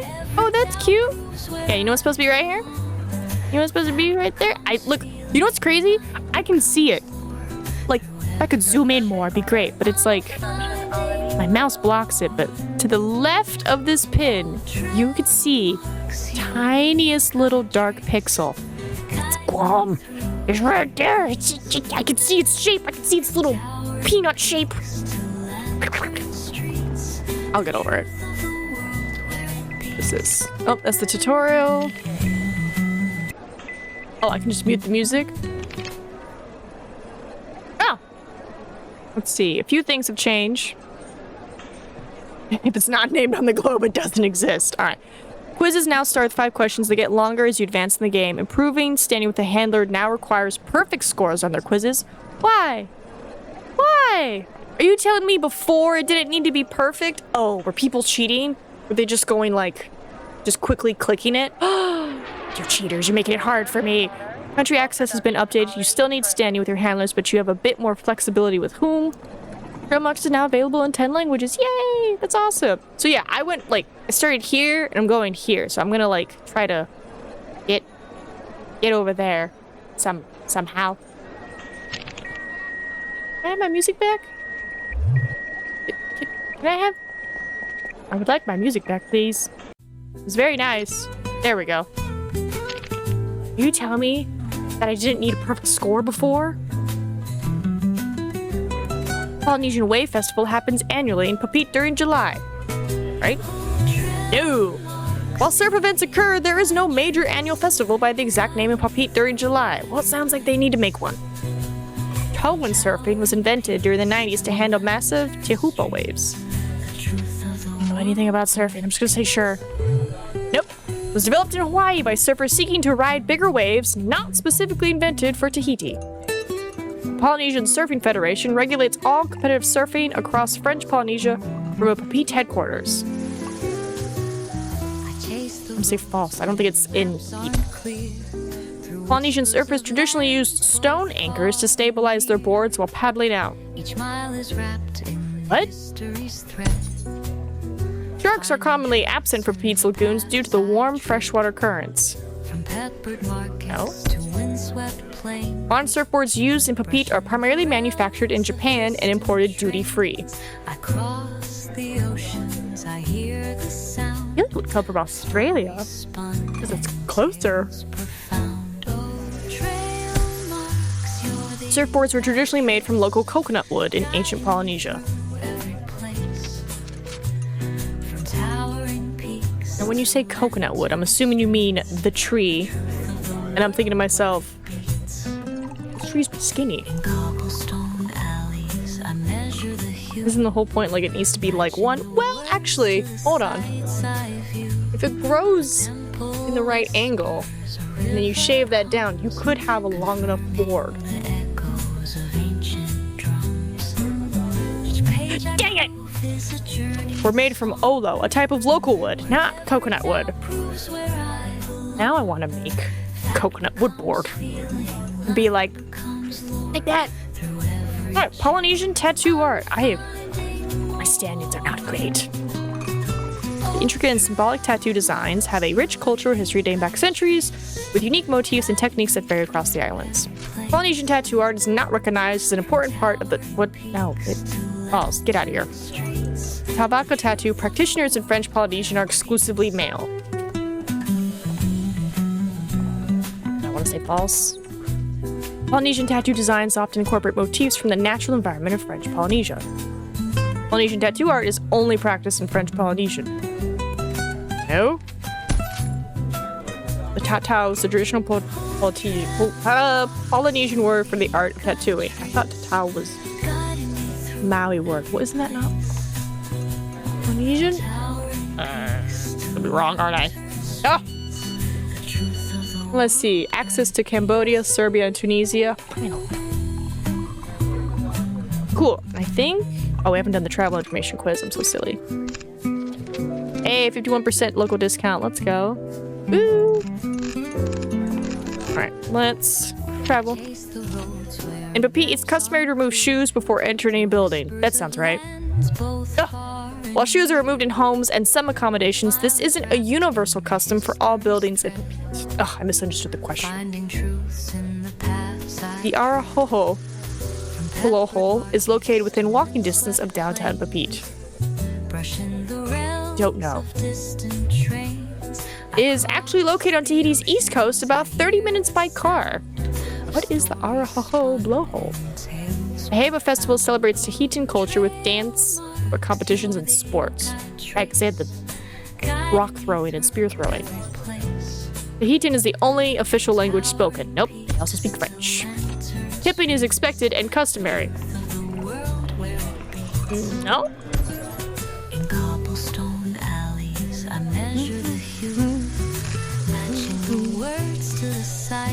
Alright. I like the music. So I don't know where to get this. But my first goal is like, I just want to circumnavigate. I just want to at least get that. But obviously Egypt, Nepal, Australia, and Peru. Real quick. Where is Peru? Okay, yeah, South America. Oh my god, it's way over there. Okay. Way over here. Where are these little planes? Oh my god. Why are there so many planes? Oh, I think the planes are there to, like, show you. I don't want that. I don't want any of that. I want the, telling me, like, city names and, like, what do I need? How do I get that info again? There we go. Okay. Perfect. Right, that's Ecuador. Peru. Bolivia. Oh my god. Western South America. Ecuador. Close to Ecuador and Colombia. That's Panama, Nina. It literally says Panama City. Border to the north by Ecuador and Colombia. To the east by Brazil. Yeah. Colombia. Ecuador.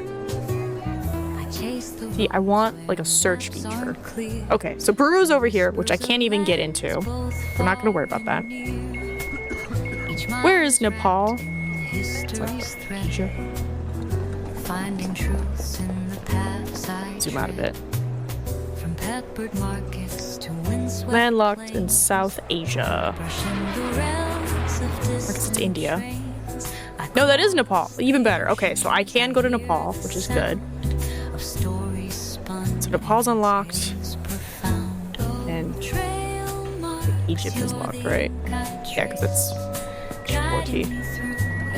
Okay, you're way too south. Yeah, Cairo. Egypt's up here. So I can't go to Egypt yet. I can go to Australia. Maybe. I have to unlock it. That's the problem. I have to unlock Australia.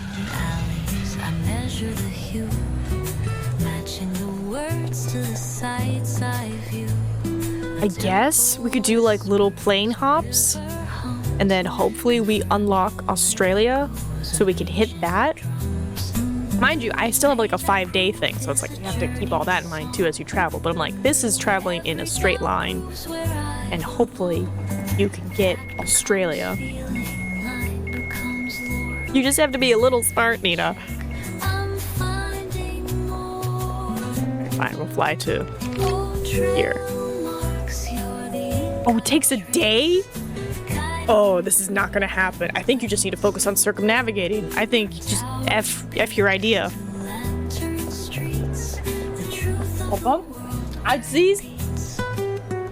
So apparently it's an update that you have to get a perfect score in order to get standing with them. And I'm like, well, that just made the game 6 harder. I even chose Young Adventurer to be like, oh, maybe it'll be easy. Not easy. I realize I know nothing. But this is definitely a fun party game with people. You could be like...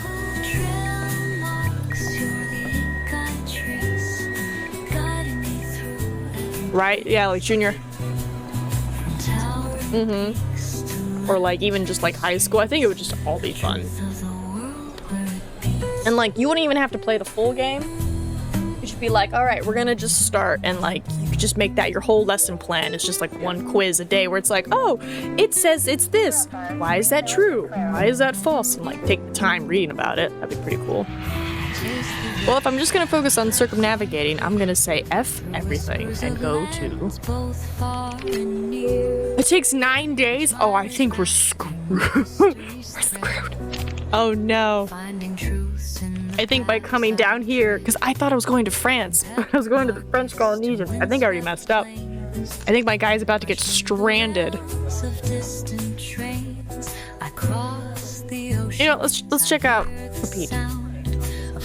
Did you know High Bay features traditional dance, sports, and culture activities? Fire eating is not a traditional element.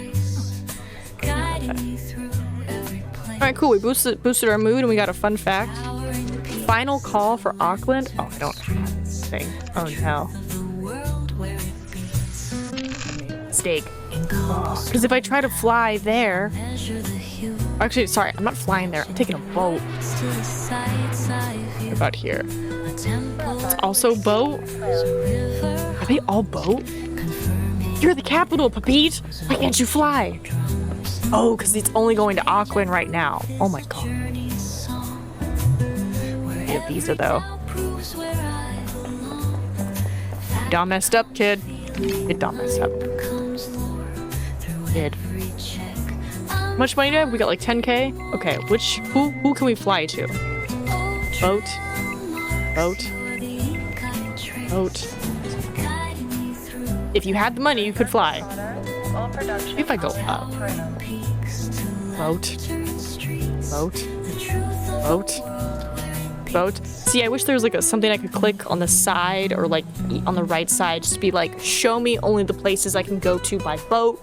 Show me only the places I can go to by plane. That way I don't have to do this. Like, what about you? No route available. Okay, what about Singapore? Take a boat, but boat's too long. Oh, but only could go to Guam. Alright. I think it's just the one that you can fly to, right? Yep, we can fly here. Maybe there's something better here. Also, Auk Island. Oh, I think we're boat. Alright, Cook Islands ukulele music. The ukulele is a beloved instrument in the Cook Islands with a rich tradition of unique rhythms and styles that have influenced the broader Pacific music scene. The Cook Islands ukulele is typically played with a pick or plectrum. No. The Cook Islands ukulele is often used to accompany traditional Cook Island songs and rhythms. Cook Islands ukulele is only played by professional musicians. No. Cook Islands ukulele is only played by members of the indigenous Polynesian population. You, all the 80s, 90s college kids going, hey. No. The Cook Islands ukulele music often incorporates traditional Polynesian rhythms and melodies. Sort of travel for Greece, Iran, Israel. Okay, which I could maybe fly to, but I don't think so because currently the only flights are to Auckland. Don't see any other ways, so we'll see. Vendors sell bottled water imported exclusively from Fiji at premium prices. That sounds right. Nope. All bottled water is available. It's not exclusive Fijian or marketed as premium imports. Unanga New Market was established in the 80s-70s as a community initiative. Nope. The market has deeper historical roots in Avarua's community, predating the 1980s significantly. The market closes at 2 p.m. sharp every Saturday without exception. Unanga New Market operates every Saturday morning in Avaru. Unanga New Market was named after a 19th century Polynesian navigator. Nope. Means big market in Cook Islands Maori. It's descriptive, not named after a person. I took a guess. I'm so sorry, Trader Tom. One day I'll be your friend. I want to know who the artist is, because these songs are great. Cook Islands Parliament has 47 members representing various constituencies. Nope, it has 24 members. The opposition leader in Parliament receives an official government salary and office. Opposition leader? Nope. The opposition leader is recognized as an official parliamentary position and receives a salary and dedicated office. What does that mean? What is an opposition leader? An opposition leader is the head of the largest political party or coalition in a legislation that is not in government. They act as a primary alternative to the prime minister or president, responsible for holding the ruling administration accountable and presenting competing policy platforms. But they're not part of the government? See, that'd be a fun thing to learn at school. You'd be like, what? How does that work? Avaru hosts the annual Parliament Day Festival, celebrating legislative achievements every March. Oh? Okay. Rarotonga is where the Prime Minister's official residence is situated. The Cook Islands Constitution was ratified in 1965, establishing self-governance. I feel like it was later. Oh, it was? Okay! Established the islands as self-governing and free association with New Zealand. Way to go, Cook Islands. Hi, Agent Volkov. He's probably like this person. Also, I just noticed your ring is also your skin tone. It'd be nice if our parliament had some legislative achievements. What a festival. It's like, hey, every year in March we just go, ooh. Tiave quilting are traditional quilts handmade in the Cook Islands featuring intricate designs and vibrant colors that are deeply rooted in the country's cultural heritage. Okay. Tiave quilts are typically made using synthetic fibers as they are more durable and easy to work with. I feel like the whole point is it's traditional. Tiave quilts are typically made for special occasions such as weddings and funerals. I feel like you can make them for whatever. Nope. They hold great cultural significance in the Cook Islands and are often used as gifts or decorations for important life events and ceremonies. Tiave quilting is exclusively practiced by professional artisans and is not a common household activity in the Cook Islands. No, I think anyone there can make it. The designs and patterns used in Tiave quilting are inspired by the natural environment of the Cook Islands. Yeah. Tiave quilts are typically made from brightly colored and patterned fabrics. I don't even know if I'm saying it right. Tiave quilts are typically passed down from generation to generation within families in the Cook Islands. Yeah, why not?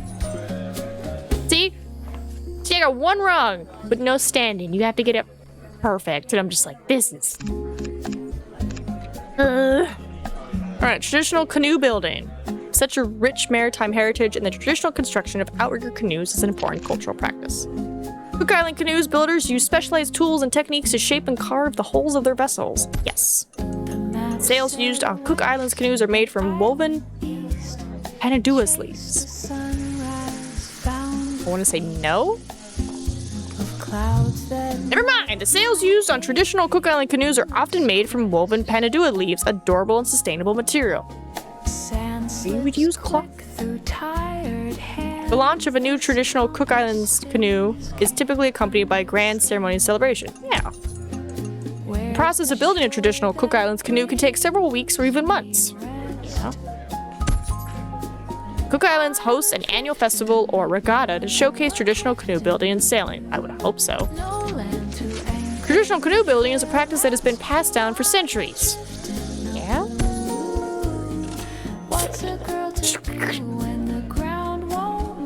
Because I'm like, if I could just get somebody to unlock Auckland, I can fly there. It's the final call, please. Please.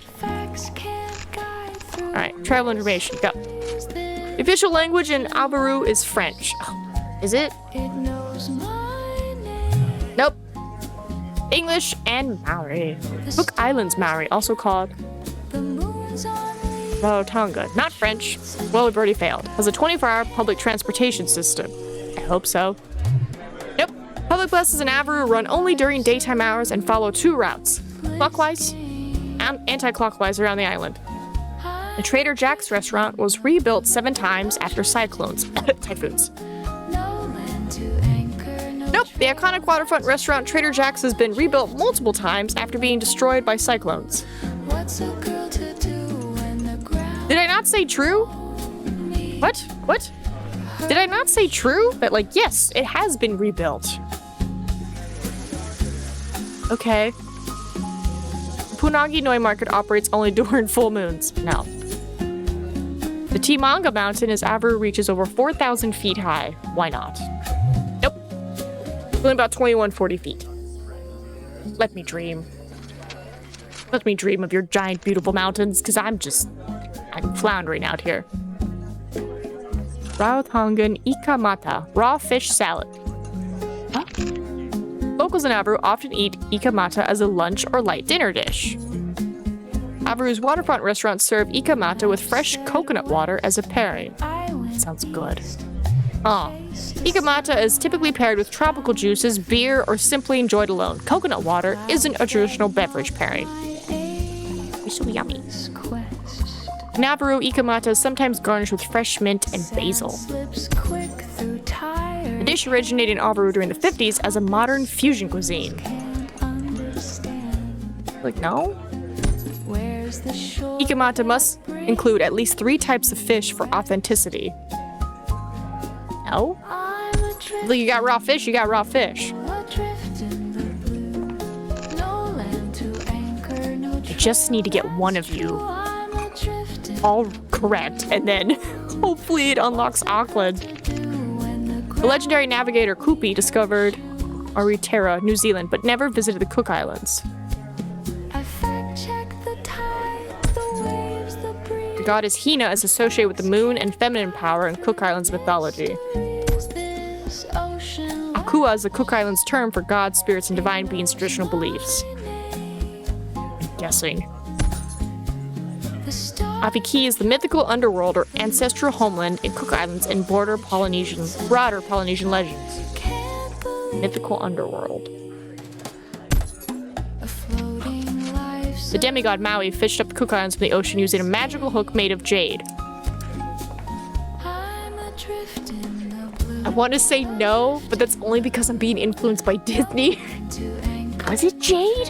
that's true. I'm Say no. adrift in the blue. What's a girl to do when the ground won't? Bangladesh, Beni, Bunut, and 5 more. Any chance one of them's Auckland? Ow! Come on! You'd figure what's nearby would open. Okay, well we got it correct. It just didn't open Auckland for us. It's not a plan. Excuse me, as I just. It's right there. You opened like 9 other places except that one. It's fine. Alright, taffy is traditionally worn only by women. No? Traditional Cook Islands clothing is primarily made from natural fibers. Yeah.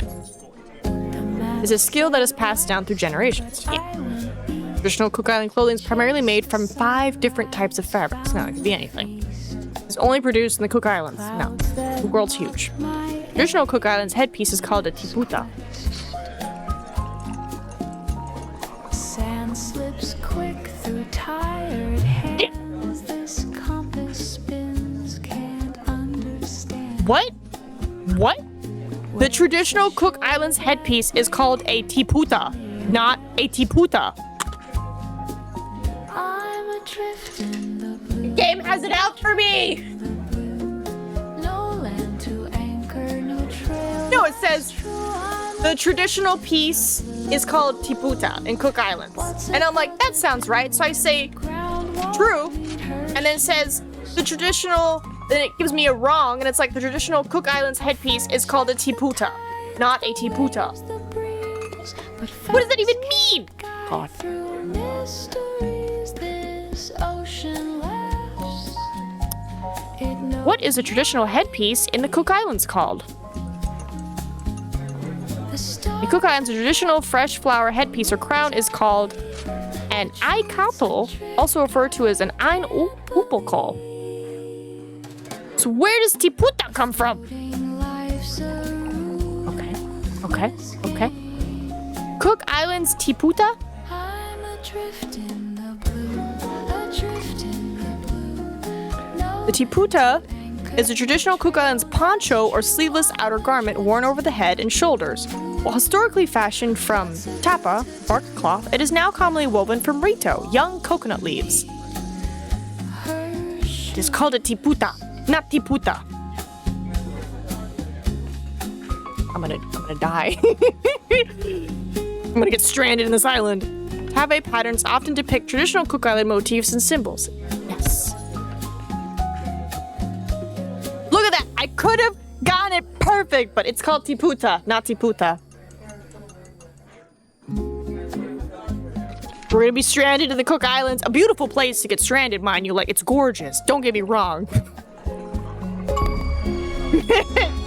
Tiputa, not tiputa. Coral reefs are not important for coastal protection. Get out of here with that. Coral reefs are found in the Cook Islands. Yes.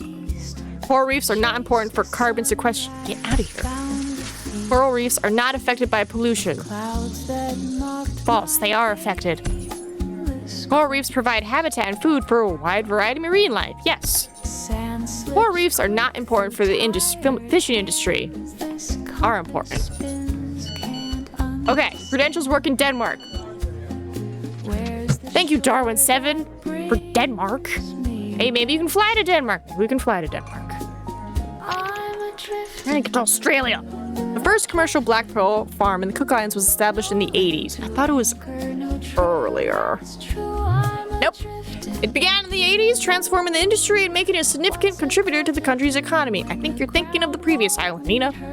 Cook Island's black pearl industry has faced significant challenges in recent years due to, yes, global warming has been killing them. Provides employment and income opportunities for the local indigenous Maori population. Yeah? Cook Island's black pearl industry has faced competition from other pearl-producing regions such as French Polynesia and Australia. The Cook Islands black pearl industry has contributed to the development of sustainable aquaculture practices in the country. Has it? It could have made it better, but it could also have made it worse. One question off again. It's always one question. Okay, well that's everything there, so now it's time to travel. Right, it's boat. Boat. Boat. Boat.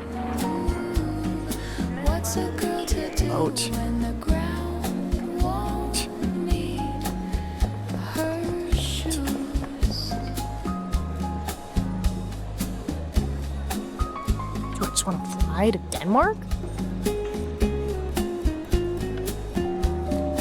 Oh my god, you know what'd be crazy? To get, like, some flat earthers to play this game. You know? It's like, hey, you love trivia? Love this game. I'm curious how they would feel. Route available. Oh, is it because it's too far? Oh. Oh. Oh. Oh no, trying to get the one next to you. Oh. Oh. Yeah, I can zoom in this much. I can zoom in this much. Hold on. He's right there. He's right here. You can't see it, but it's right here. Guam. You do the villages. You do Jigo, Dedido, Gatnya, Galafofo Falls. You do the stuff on Two Lovers Point. Or on the falls. Or like all the war history that's there. Come on. Come on. World War II was a big thing over there. No route available. See, I wish there was also like a setting where I could like be like, don't like only show me available routes. So like that way I don't have to see all this other stuff. No route available. Yeah, I think we're too far. Okay. Well, if I take a boat, I'm gonna get stuck. So do we hop to another island and hope to unlock anything in Australia? Or do I just take the L? Wait, why are you being weird? It says it'll take 6 days and I have 5 days. Which I imagine means I will lose, because the whole point is you have to get back within a time frame. Oh, I don't want to do it. Get out of here. I think I'm just gonna take another boat. Just hope I can unlock a place that I can fly to. See, Sydney. Now I just need to unlock somebody in Sydney.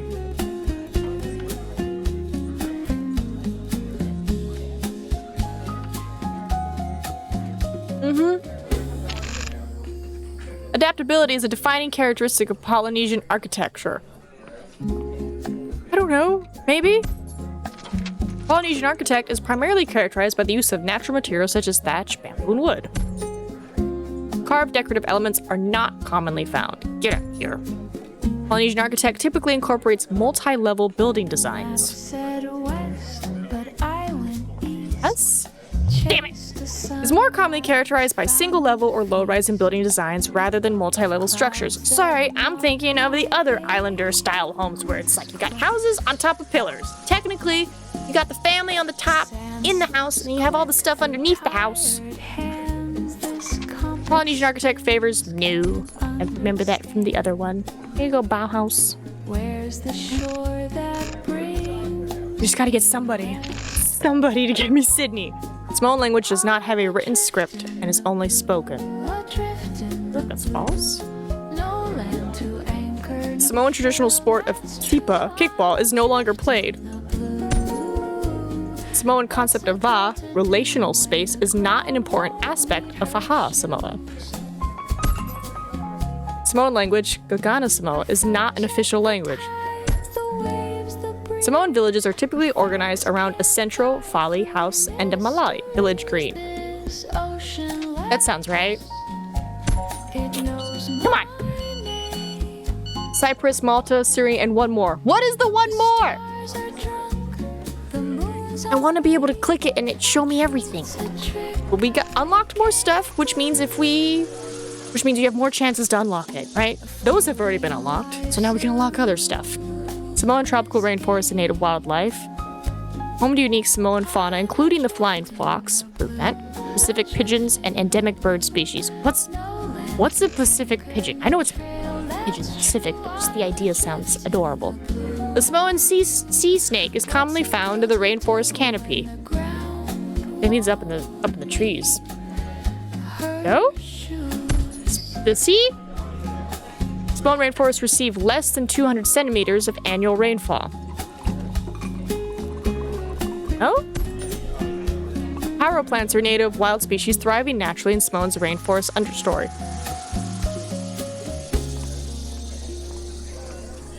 I want to say false, but at the same time I want to say true. Ah! While taro is cultivated throughout Samoa, it is not a wild native rainforest species, but rather a domesticated crop with origins elsewhere in Pacific. Guam. Maybe. I heard of it there. The Samoan orchid species number over 50 endemic varieties in the rainforests.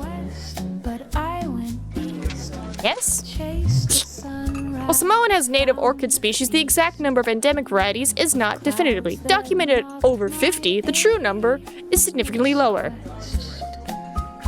Samoa's tropical rainforests are home to over 500 species of native birds. See, now you throw this number at me, and I'm like, I feel like 500 is too high, but then I think of Guam, and like most of our birds were flightless because there were no predators, and we had oodles of them, and now oodles were gone because snakes. I'm adrift in the blue Okay. The Samoan flying fox is a native mammal found in Samoa's rainforest and is the country's largest land mammal. true I'm adrift in the blue what's a girl to You gotta think, 'cause it's not a small fruit bat, it's a big one. Hence the fox.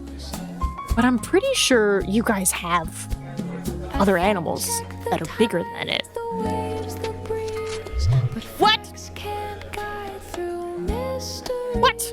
The Samoan flying fox is indeed native to Samoan, and it's the largest land mammal species in the country, with wingspans reaching up to 1 meter. the stars are drunk the moon's Do they not have carabao? it's a trick Do they not have horses? Do they not have boar? Deer? Cow? life's a What? ruthless game What is the largest land mammal in Samoa? adrift in the blue no land to anchor Really? It is. The largest land mammals native to Samoan are fruit bats, also known as flying foxes. what's a girl to These large tree-dwelling mammals weigh up to roughly 1 to 2 pounds and can boast an impressive wingspan of up to 3 feet. It's 1 meter if you didn't know. Because Samoa is an isolated island nation, it has no native terrestrial mammals like deer or large predators. Oh. While domesticated or feral animals like dogs, cats, and pigs roam the islands, the flying foxes hold the title for the largest endemic and wild land mammals in the country. Like, that question could have been worded better, because I'm like, they have dogs, they have boar, they eat piggies? No, native animals, Nina, native. Thanks, Darwin. You're always so smart when I'm talking to you. Market Pho, Apia Central Market. Alright. Market sells handmade tablecloths and traditional crafts along food. Tourists must wear shoes to enter the market premise. Yes? While respectful dress is appreciated, there's no mandatory shoe requirement for market entry. Okay, fine. Come in with your tootsies out. You can buy fresh taro, coconuts, and tropical fruits at Market Pho. The market operates 24 hours a day, 7 days a week. No? The government-mandated price control board sets all vendor prices daily. Always one question. It's always one. The Tatau, Samoan tattoo. The intricate and symbolic Samoan tattoo known as the Tatau is a unique art form passed down through generation and is deeply rooted. The Tatau design for a chief or elite is distinct from designs worn by commoners. Yes. The Tatau is exclusively practiced by men in Samoan. Oh. The Tatau artist, or tupuga, is considered a highly respected and skilled practitioner. Yes. Tatau designs are passed down from generation to generation within Samoan families. I would say so. Tatau is only practiced in Samoa and not in other... Oh. Tatau is exclusively reserved for members of the Samoan royal family. The tufuga, or Tatau art, is exclusively male in Samoan culture. Oh, fudge. I want to say no, because I feel like I have seen, but I'm like... Cool. Your angels work in Honduras. Thanks, Rio. Great. I'm over there. Whatever, it's fine. That's one unlocked, which means if you do it again, that you don't have to worry about that one. Alright, travel information. Bam. Flea market sells exclusively handmade crafts, never imported goods. Nah. Public buses are called lapasi and are known for their colorful designs. I kind of want it to be true. Halulu Deep Marine Resorts requires visitors to wear special blue wristbands. Nope. While Palu Deep is a popular snorkeling spot, there's no requirement for special wristbands to visit. I figure, you need to be certified with snorkeling equipment to go deep. Not like just above, but I mean like the whole canister and everything, you're like certified. I figured that would count. Clock Tower was a gift from Japan in '92. Huh? Nope. It was actually built by the British in memory of those who died in World War I. The greeting talofa is commonly used to say hello in Apia. Talofa? Talofa. Coconut in Samoan life and economy. Coconut weevil infestation of 2015 destroyed 60% of the coconut crop. Sounds about right. Nope. While coconut pests are real concerns in Samoa, a specific 60% destruction in 2015 is not a documented historical event. What's a girl to do when the ground won't meet her shoe? Okay, where are you getting your facts? Samoan women historically fermented coconut water for 6 months to create traditional medicine. Fermented? I want to say no. Markets sell fresh coconuts year-round as a staple street food and drink. I guess. Coconut plantations mow cover approximately 40% of arable land. Nope. While coconut is significant, plantations don't cover 40% of arable land. Taro, bananas, and other crops share substantial agricultural space. The coconut husk is used to create traditional Samoan fishing nets and cordage. Yes? Yeah, I know a little. Samoan music and Siva dance. Samoan music traditionally uses a 4-beat rhythmic pattern called the tatulo, borrowed from Polynesian navigation chants. 4-beat. Yeah? Nope. While Samoan music has distinctive rhythms, tatolo is not an established term. Rhythmic patterns derive from oral traditions and Christian hymns. What is tatulo? Gee, I wish I got more information. Like, what is this then? What is tatolo? Like, I wish I could click on a word and, like, have, like, a little dictionary or something on the side to explain it. Traditional Samoan siva tau, warrior dance, requires dancers to wear shell anklets that create rhythmic sounds during movements. Yeah? Nope. Shiva tau is a male warrior dance with aggressive movements, but shell anklets are not a required traditional element. Yeah, Ressa. The siva is a traditional Samoan dance performed primarily by women using rhythmic hip and arm movements. Samoan songs often reference tower cultivation, ocean voyaging as central themes to island life. The tatau, Samoan tattoo, ceremony includes a specific traditional song called tatau lagi performed during the ritual. I'm thinking, Russell, maybe. Nope. While tattooing is culturally significant, the pia tattoo, I thought it was called tatau, ceremony features chants and prayers, not a song specifically named tatau lagi. Nothing, you know. Samoan choral groups, chorale groups competing at the Pacific Festival of Arts must perform exclusively in the Samoan language with no English lyrics. Like, sorry, Zara. Alright, Samoan mythology. Samoans believe that mana is a spirit force or energy that can be possessed by individuals. I believe it. The male is a traditional Samoan meeting ground or public place. Square. Samoans believe the Amaga is a group of young men who are responsible for performing important cultural and ceremonial tasks. Samoans believe that tapu is a sacred or forbidden object or place that should not be disturbed. Siva is a traditional Samoan dance that is performed during important cultural celebrations. Sayapo is a traditional Samoan form of art that involves the creation of intricate patterns and designs on tapa cloth. Loving your work, all the best. You're not gonna give me a visa? Sophia! I got everything correct and you don't even give me a visa to any place? Oh, that's so mean. I finally get everything right and you're like, no visas for you. And it's like, but. Samoan language and common phrases. Samoan comes from the Polynesian word meaning sacred earth. Nope. The etymology of Samoan is debated. It likely derives from sa, sacred, and moa, center. Not specifically sacred earth.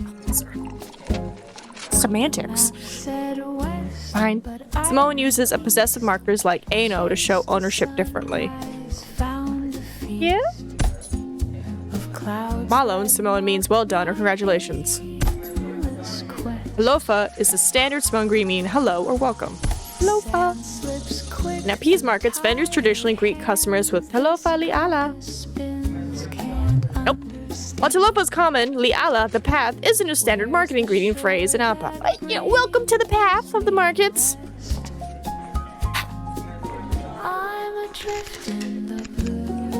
Ava ceremony, the traditional Samoan ritual of drinking kava, a mildly intoxicating beverage made from the root of the kava plant, is an integral part of the culture and social life. The Ava ceremony involves the drinking of a beverage plant made from the Ava plant. Yeah, it does. Come here. The Ava ceremony is only practiced in Samoa. The Ava ceremony is conducted by a high-ranking chief from Matai. Nope. It's presided over, who leads the ritual. Okay. The Ava ceremony can last for several hours. Yeah. Ava ceremony is a relatively recent tradition. No? Ava ceremony is performed during important social gatherings. Ava ceremony is a private event closed to outsiders. Well, the fact that you said it has to be presided over a chief or high-ranking individual makes me think. No. While the Ava ceremony is a sacred ritual, it can be attended by both Samoans and visitors depending on the occasion and permission of the hosts.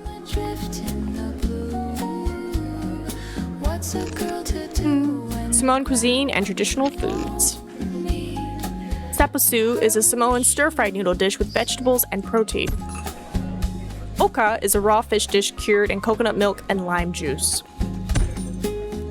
Umu is a traditional underground oven used to cook most Samoan feasts.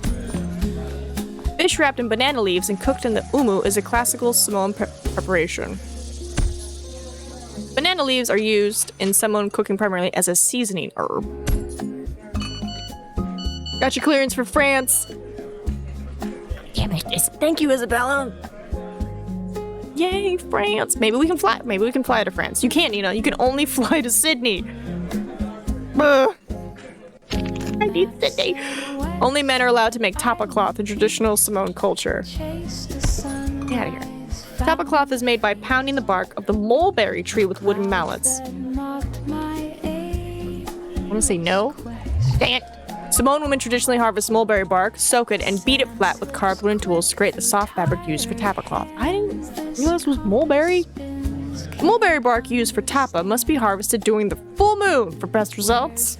No. Tapa cloth patterns in Samoan are created using paint and brushes like modern artists use. No? Tapa cloth is also called saipo in the Samoan language.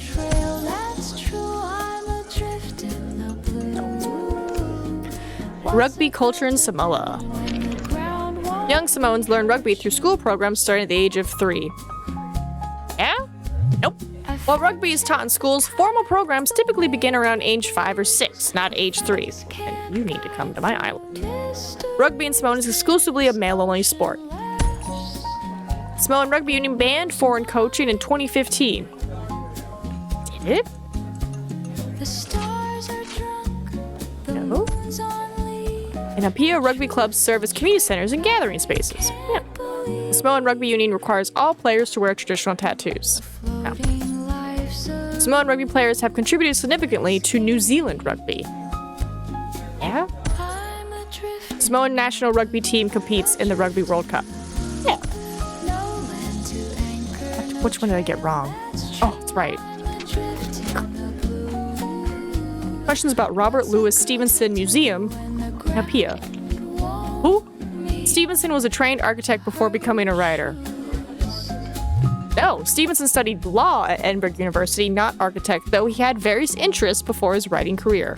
He's a famous writer. The museum offers guided tours in 5 languages, including Samoan. Nope. While tours are available at Vilima, the exact number of languages offered varies. There's no confirmed 5-language program. The museum is housed in Stevenson's former residence called Villa Marie. Nope. Stevenson's Samoan home was called Vilima, not Villa Marie, and is now operates as a museum dedicated to his life. Who is this man? The museum features Victorian-era furnishing from Stevenson's time at Vilima. 1. Stevenson wrote Treasure Island while living up Apia, Samoa. Oh my god, is this him? No. Treasure Island was written in Scotland in 81, decades before Stevenson moved to Samoa in 89. What? No, back up. Treasure Island was written in Scotland in 1881. Decades before Stevenson moved to Samoa in 89. That's 8 years.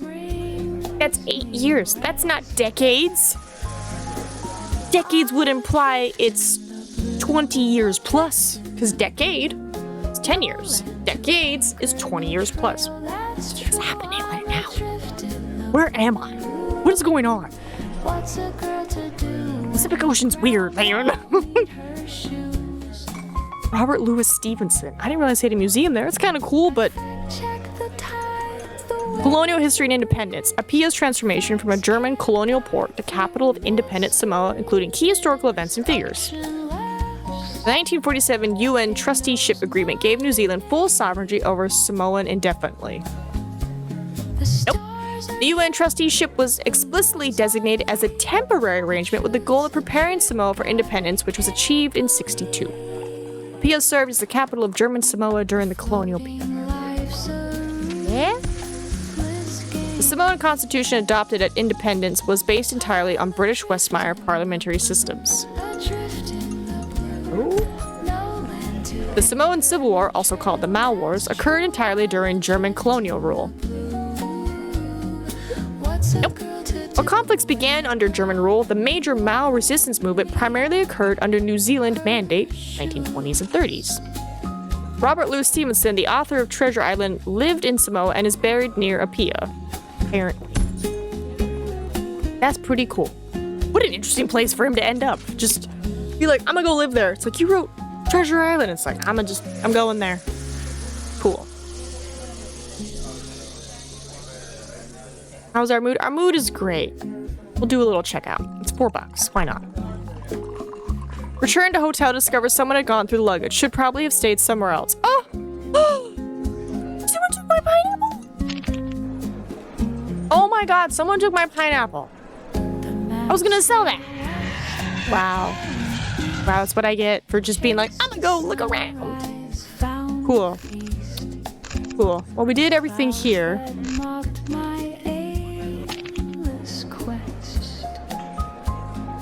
I can only boat. The boat takes so much time. A day and 6 hours. I'm trying to unlock places I can fly to. What do we got? Auckland. I'm gonna try. City of Sails Maritime, Auckland, New Zealand. Sure, maybe by accepting it, it'll magically let me go to Auckland. We just have to be good. The curry leaf plant grows naturally in Fiji and is used fresh in most curries. No, curry leaves are native to South India and Sri Lanka. They're used in Fijian cooking but aren't naturally grown there. In Suva, Dalapuri roti is traditionally roasted with chickpeas. Sure? Nope. Filled with spiced split peas, dal, not chickpeas, and is eaten as a staple rather than at every meal. Wait, isn't it the same thing? It's not the same thing. Roti is a flatbread staple that arrived in Fiji through Indian indentured laborers in the 1800s.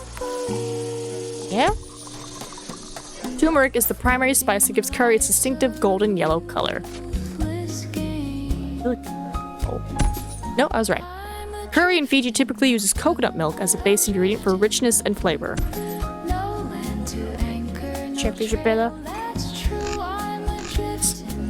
Kava ceremony is the traditional ceremonial drink in Fiji made from the ground roots of the kava plant. We're like in a Fiji part. Kava ceremonies in Fiji are always held at night. Kava is only consumed during special occasions and ceremonies in Fiji. While kava is an integral part of many Fijian ceremonies and cultural events, it is also commonly consumed in more casual, everyday social settings by both men and women. Kava is a traditional ceremonial drink made from the root of Pipermethyscium. No? What? Kava is a psychoactive beverage made from the ground roots of the Pipermethyscium plant, which is native. I thought the kava's from a kava. I don't know anything. The game just makes me feel dumb. Kava consumption is a recent introduction. No. Kava ceremonies in Fiji are only attended by members of the local community. No, everybody can come and drink and have a good time and feel stupid and silly. The Sivu Sivu is a formal ceremony in which a visitor presents a gift of kava to a Fijian chief or host. Sure. Kava is consumed during ceremonies to induce a state of relaxation and sociability. Yeah. Yeah.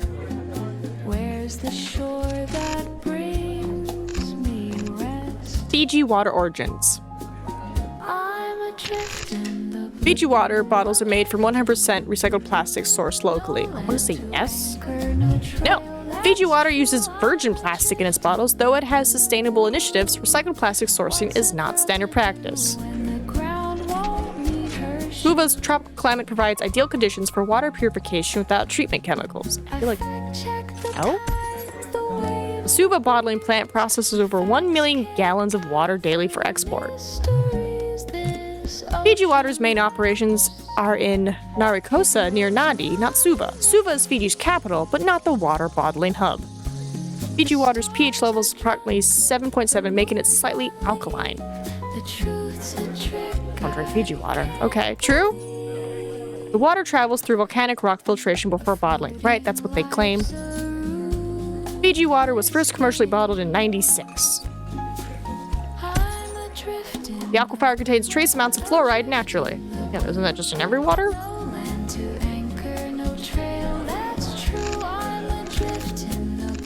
Colonial architecture. Colonial Suva buildings incorporate ventilation shafts running through center walls to create air tunnels between exterior and interior spaces. Nope. While colonial buildings were ventilated through verandas and high ceilings, dedicated internal ventilation shafts were not a standard colonial architectural feature.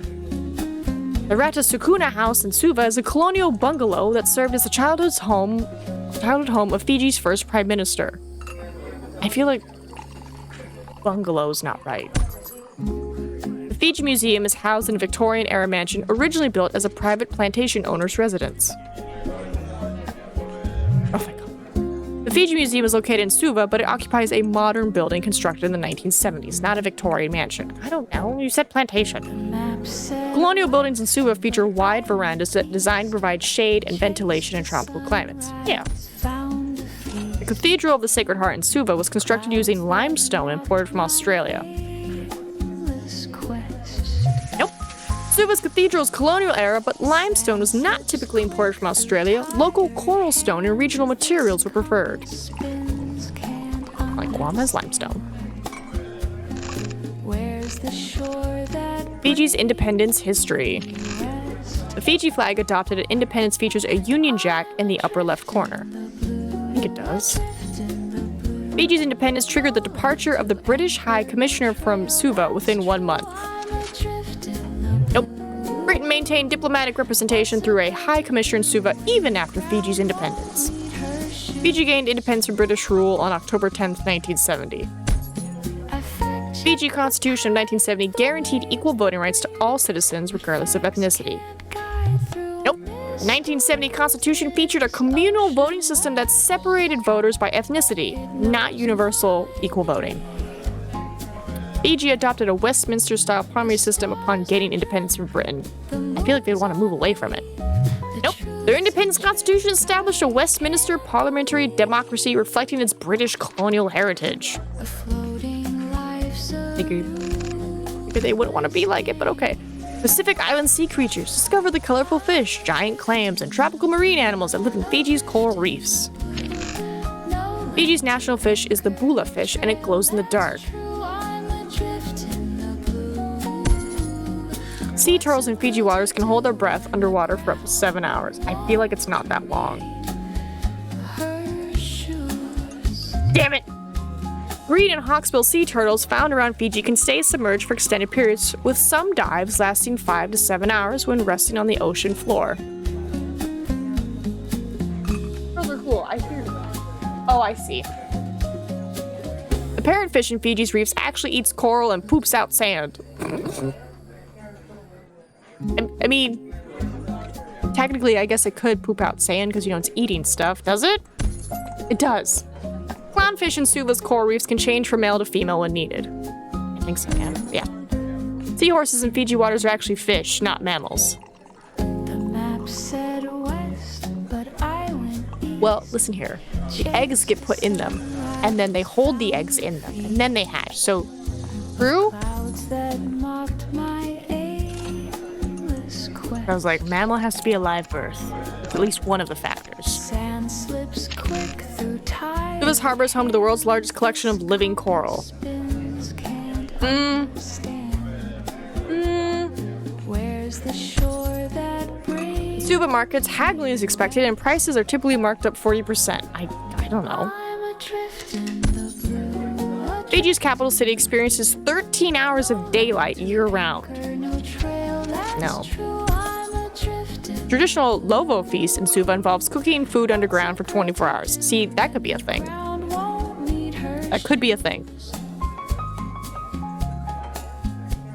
I fact check the tides, the waves. Damn it. While Lovo cooking does involve underground earth ovens, the cooking time is typically 2 to 3 hours, not a full day. Suva's municipal market is the largest open air in the southern hemisphere. Southern hemisphere? I don't think. I'm like, there's a whole continent over there. Alright, Fiji Museum. Wait. Museum's ethnography collection documents the daily lives of traditional Fijian communities. What is ethnography? Nope, that's not what I said. Ethnography. What is ethnography? Is a qualitative research method where a researcher immerses themselves in a specific community or group to deeply understand their culture. Okay. Yes. The museum displays traditional weapons, including club spears and war implements from pre-contact Fiji. The gift shop closes at 4 every day, except public holidays. Fiji Museum is located in Suva, the capital of Fiji. You can purchase traditional Fijian jewelry made by local artists at the museum. What did you do? Belgium, Ireland, Moldova, and 2 more all at once. Above. But not Auckland. Pacific Island cuisine. Sago, extracted from sago palm starch, is used in puddings and as a thickening agent across the Pacific. Tuna is one of the most commercially important, traditionally consumed fish in Pacific Island cuisine. Octopus is avoided in traditional Pacific Island fishing practice due to cultural taboos across all island nations. Ceviche-style raw fish dishes predate European contact in the Pacific Islands. Yeah. No! Kokoda and similar raw fish preparations in coconut milk developed independently. Ceviche South American. Yams were the primary staple carbohydrate in pre-colonial Pacific Islands, predating taro cultivation.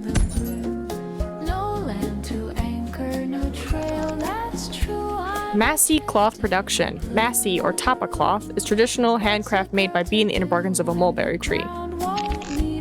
Massie cloth is only produced by men. You're not here with that.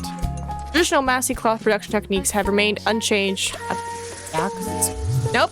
While the core techniques of Massie cloth production have been passed down for generations, some modern adaptations and innovations have been introduced over time. It's not made the traditional way, is it? The process of making Massie cloth involves pounding the bark with a wooden mallet. Massie cloth is a traditional textile produced in Fiji. Massie cloth is only used for traditional purpose and has no contemporary applications. Massie cloth is typically decorated. It's always one. Please. Ooh, Bollywood influence in Fiji.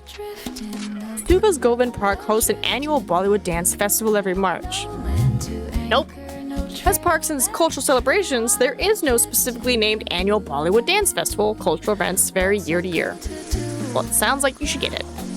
Curry restaurants in Suva often play Bollywood music in their dining areas. A Bollywood film studio was built on the outskirts of Suva in 2009 to attract major productions. While some Bollywood films have been shot in Fiji, there is no dedicated Bollywood studio in Suva. Filming occurs at various locations. Sounds like somebody needs to get on that. Holi, the festival of color, is celebrated publicly in Suva with large community gatherings. I know it's traditionally an Indian thing, but okay. The Fiji Film Commission was established in 1987 specifically to promote Bollywood productions filming in the islands. Nope. The Fiji Film Commission exists to support all film production in Fiji, not specifically Bollywood. It was created to develop the local film industry generally. Fiji National Archive houses a collection of original Bollywood film reels from the 50s. Nope. While Fiji has cultural archives, there's no documented collection of original Bollywood film reels. Most films are held by Indian studios. Bollywood-themed weddings are the preferred marriage style for 80% of Indo-Fijian couples in Suva. I mean, if you get the chance, why not? Nope. While many Indo-Fijian weddings incorporate Bollywood elements, there's no verified statistics showing 80% preference. Wedding styles vary widely among families. I'm just saying, if I have the money to have a Bollywood-style wedding, why would I not? Why would I not? The municipal market. You can purchase fresh taro, cassava, and coconuts. Yeah. Suva was built in 1987 as part of a major city renovation. Sure? Nope. The market has a longer history, though exact construction dates vary by source. It was not an 1987 project. The market employs over 500 permanent vendors registered with the city. I feel like it changes. Offers cooking classes. No. Opens before for wholesale buyers and early vendors. Sure? Good. Kokoda, Fijian dish. Chili peppers can be added to kokoda to create a spicy variation. Yeah, you can add chili peppers. Kokoda must include turmeric as a signature spice in traditional Fijian recipes. Nope. Turmeric is not a traditional kokoda ingredient. The dish relies on fresh herbs, citrus, and coconut for flavor. Well, I don't know what a kokoda is, so I'm learning today. The fish in kokoda is marinated for at least 24 hours before serving. Seems like standard cooking practice. Nope. Coconut typically marinates for 30 minutes to 2 hours. The citrus juice cures the fish quickly without extended marination. In supermarkets, coconut is often sold pre-made. Yeah? Coconut contains raw fish that is never cooked by heat. Yes. I like how they make Killigwin. Use the citrus. Fiji Rugby Union. Fiji Rugby Union was founded in 1913. I have 2 days. Fiji won the World Cup. Nope, they have never won the Rugby World Cup. They reached the quarterfinals, but did not win the tournament. Operates 15 unions across the islands. Nope, they do 10. Rugby team in white jersey with the blue fern is their emblem. Yeah? Nope, they wear white jerseys with a bula, traditional Fijian design emblem, not a fern leaf. Competes in the Pacific Nations Cup. Yeah. Produced 2 World Cup captains in its history. Hold on. Produced 2 Rugby World Cup captains in its history. But they've never won the World Cup. But they've gone to the World Cup. So what do they mean when they say they've produced 2 Rugby World Cup captains? See, I don't understand. Because I'm like, you've had captains that have gone to the Rugby World Cup. Did it produce it? What do you mean by produce? But they haven't won. Yes, because they have gone. Nope. Fiji has had multiple national team captains, but has not produced 2 Rugby World Cup winning captains historically. See, winning! Winning! See that word? The way these questions are worded. Produced? What a weird word. Produced. I feel like it should have been like, Fiji rugby team has had 2 Rugby World Cup winners or something. Because I'm like, I know you've never won, but you've had captains in the World Cup, so technically you produced them? 7 teams train at a facility called... Well, I thought you have 10 teams.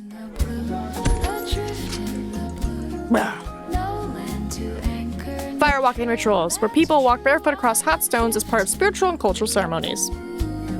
The only cultural tradition of its kind in the world. No, there's more. Firewalking ritual is only performed by a select group of people called the kava drinkers. No? Firewalking ritual is performed on a stage made of 10 tons of heated volcanic rocks. 10 tons seems like a lot. It's only performed by a select group of 20 individuals who have been trained in the tradition. 20? Ika Island community has strict rules and protocols that must be followed during the firewalking ritual. I feel like it's just your walk. Really? Has strict rules and protocols that must be followed by the Biqua Island community, including specific dress codes, rituals, and spiritual practices. Rituals open to the public and tourists are allowed to participate. I think no. Firewalking ritual in Fiji is known as Vila Vila I Revo. No? Yep. Officially called the Vila Vila Revo, which translates to jumping into the fiery pit. Well, that's all these, and I did not get Auckland. Sand slips quick through tired hands. This compass spins, can't understand. I have 2 days. Where's the 1 day, 4 hours. brings me rest? 1 day, 13 hours. Okay, so like Porta Villa is the next, because we have what, 2 days left? No land, 2 days and 7 hours. no trail, that's true. I'm adrift in the blue. What's Right, so Porta Villa is probably gonna be the last spot we go to. won't need her shoes. Don't go to the Pacific City. The tides, the waves, the Right, 2 days, 20 hours. It's free, but mysteries this ocean laughs. It knows my name. where? Honiara? The stars, There's a flight there. To Honiara. I can fly there. Okay. We're not out of it yet, guys. We can fly to Honiara. Maybe. the floating lives of Let's go through our quizzes, see what we can unlock. So maybe when we get to Honiara, maybe something along the way can get us there. I'm adrift. Vanuatu's independence and condominium history? No land to Like anchor. condo? During condominium rule, Puerto Villa had 2 separate police forces operating different zones. Sorry, I know they don't mean no condo. What? What is a condominium rule? A condominium rule is a guideline created by a condo association's board of directors to regulate how residents use their units and shared common areas. Is it an island or is it a condo? Sure. After independence, Vanuatu independently joined the French-speaking Commonwealth as a member state. Nope. They joined the Commonwealth as an English-speaking member. It joined the Francophone community separately. Adopted Islama as its sole official language immediately upon independence. Independence Monument was erected to commemorate freedom from colonial rule. France retained military bases after its independence. Nope. While France maintained regional presence, it did not retain permanent military bases. That's not what you asked. You didn't say permanent, you said it retained their bases. After they got independent, I would be like, yeah, I imagine you would still be in your base for a little bit once it got independent. You know, it takes a while to move all that stuff out. Alright. Vanuatu's volcanic islands. Volcanic islands of Vanuatu are sinking in the ocean at a rate of 1 meter per year. Are they? Nope. While some Pacific islands face rising sea levels, Vanuatu's volcanic islands are not sinking at 1 meter per year. The actual subsidence rate is much slower and varies by location. It's less than 1 meter. Oh, meter's only 3 feet, so you're telling me it's going. Vanuatu has more active volcanoes than any other country in the world. Volcanic islands of Vanuatu are completely barren, with no plants or animals. Vanuatu's volcanoes have never caused any damage to villages or communities. Volcanic ash from Vanuatu's eruptions can turn the sky completely black during the day. Yes. No!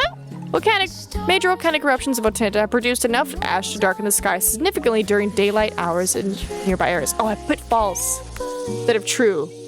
I'm silly. That was a me. Like, yes, it can, and I clicked false. Underwater post office and quirky tourism. What? Quirky attractions include a sunken village museum accessible only during low tide. Nope. While Puerto Villa has cultural sites, there is no designated sunken village museum. The underwater post office remains the primary underwater attraction. Quirky tourism includes a submarine restaurant operating 200 meters below sea level. No submarine restaurant exists in Puerto Villa. The underwater post office remains the primary below-surface tourist attraction in the area. Well, it sounds like they need to make one. The underwater post office in Vanuatu allows visitors to mail postcards from 50 meters below the ocean surface. Nope. Vanuatu's underwater post office operates at approximately 5 to 10 meters depths, making it accessible for recreational divers rather than deep-sea exploration. Divers must wear specialized pressure suits related to extreme depths to visit. No. 5 to 10. The underwater post office charges a premium fee of 50 USD per postcard mailed. Probably. Nope. The actual fee is significantly lower, typically around 5 to 10, making it an affordable, quirky souvenir experience. Post Office Port Villa hosts an annual underwater spelling bee competition. I'm gonna say no, because you keep telling me you only have the underwater post office as a thing. Thank you, Sophia. Travel information. It's been delayed? That's fine. Puerto Villa is the capital city of Vanuatu. Is it? Islama is one of the official languages. It's illegal to take photos of government buildings. The Ekasup Culture Village allows visitors to experience traditional Malaysian customs. Puerto Villa's Mene Cascades are official waterfalls created for tourists. Yay! So I can make this a home now. Finally. Of course, because it wasn't with one of them, it doesn't give me any visas. Land diving and extreme traditions. Land diving. Land divers wear traditional shell necklaces that protect them from injury during the fall. I don't think the shell necklace is going to protect you. Puerto Villa hosts the annual National Land Diving Championship every year. Nope. Land diving ceremonies occur primarily on Pentecost Island. Puerto Villa hosts cultural festivals, but not the traditional diving competitions themselves. Non-tourists can participate in land diving with proper training. Nope. Land Land diving remains a sacred cultural practice tourists observe but do not participate in traditional ceremonies. Sorry, I didn't really...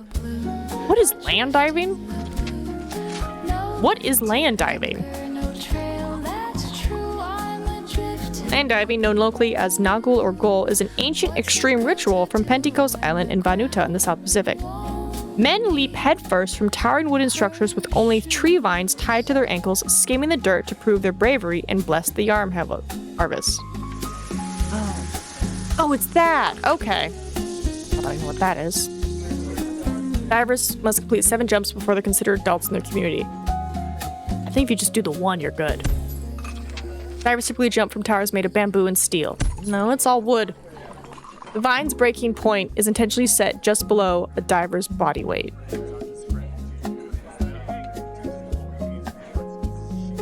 Oh?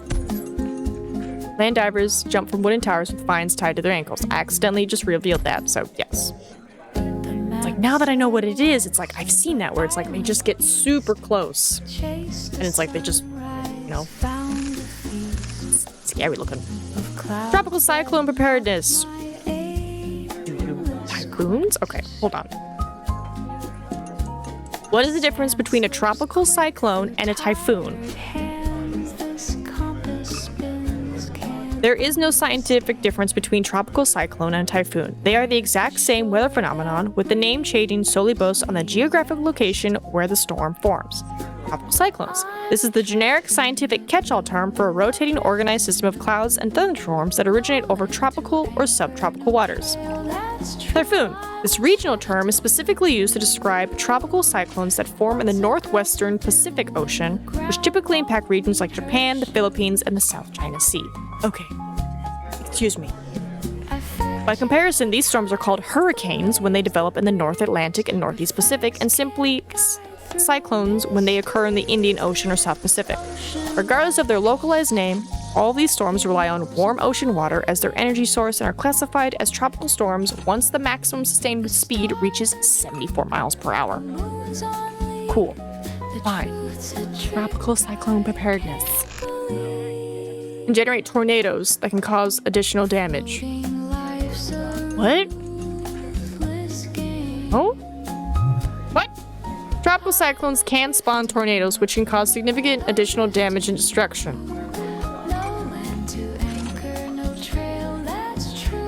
What?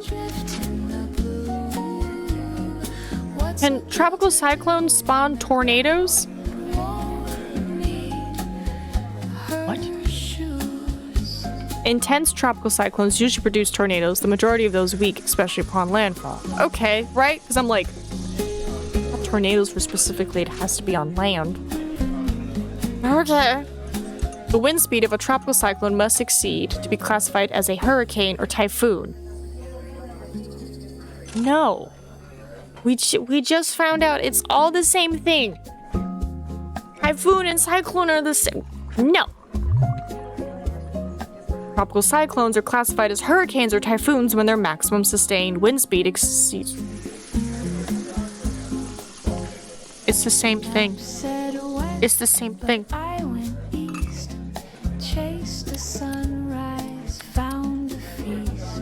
What is a tropical cyclone called when it reaches above 74 miles per hour? It's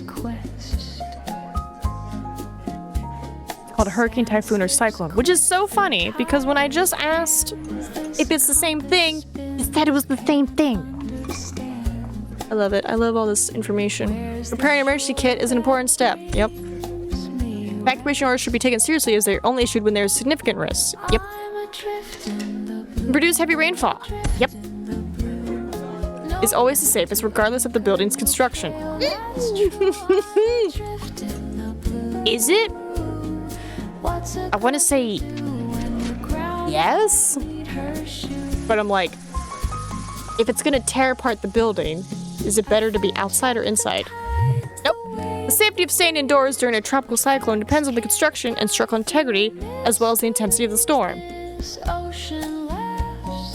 It's such a weirdly worded question. It's like, it is safer to stay inside, but obviously if my house is made of, tin, is it better to stay in the tin shack or is it better to be outside in that storm? Volcanic island biodiversity. Have no impact on the local. Get out of here. Volcanic islands of Vanuatu are not affected by the impacts of climate change, such as get out of here. Wait, no, hold on. Are not affected? They are affected, so it's false. God, it's these not statements that takes me a second. Have a high level due to their isolation and unique. Yes. The volcanic islands have a diverse range, including tropical rainforest, mangrove, and coral reefs. Yeah. Volcanic islands have no unique rare plants that are of global conservation concern. Get out of here. The volcanic islands have no protection or conservation efforts in place to safeguard. No, they do. Credentials work in Botswana, Papua New Guinea. Okay. Papua New Guinea.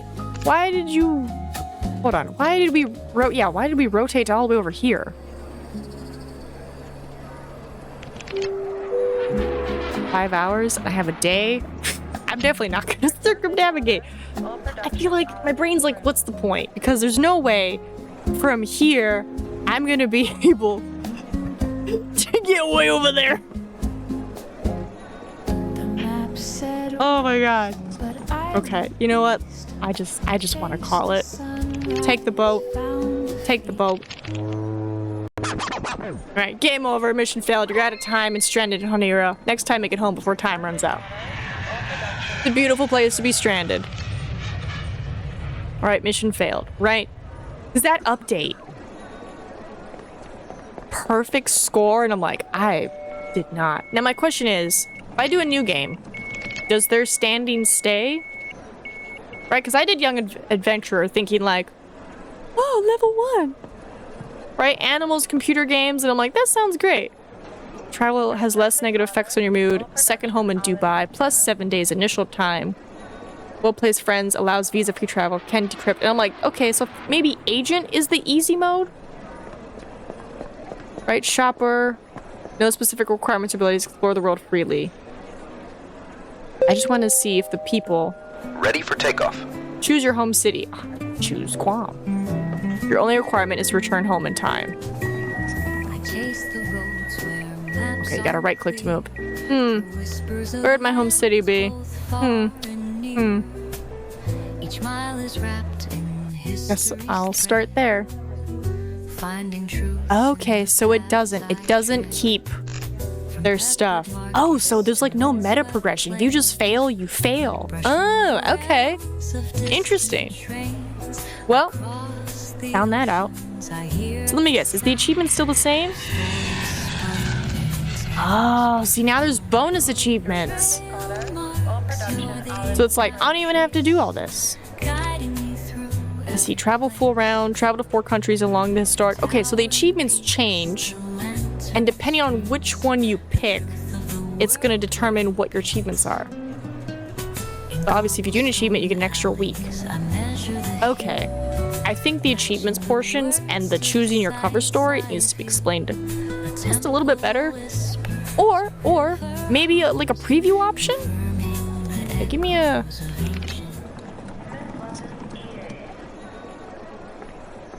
Right, give me a new game real quick. Right, like if there was a way that I could see what the achievements are, because I thought Young Adventure, I thought it was going to be like super easy, but it looks like Fast Checker Type Yourself is the easiest mode. So I'm like, is it easy to hard, or is it just like, is it all medium? It's like you start with $2 extra or $2,000. This one says well-placed friends allow visa-free travel, which means you could in theory travel anywhere. So does that not mean you could just, you know, pew pew pew? But I imagine his achievements to complete his mission are different, because this one had none.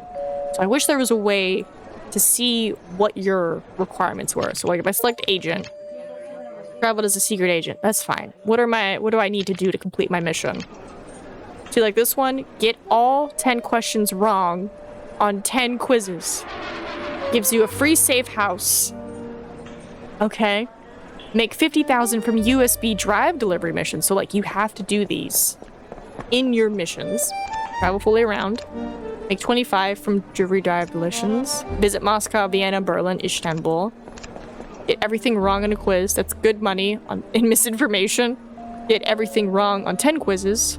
Right. In order to succeed, you would have to do this. See, I wish you would tell me. I wish you would tell me what the stuff is. Well, now I'm curious what everyone's achievements are. Alright, what do you got, shopper? And I'm getting achievements for selecting it, and it's like, no. What are achievements? Let's see. Make 10,000 in trade profits.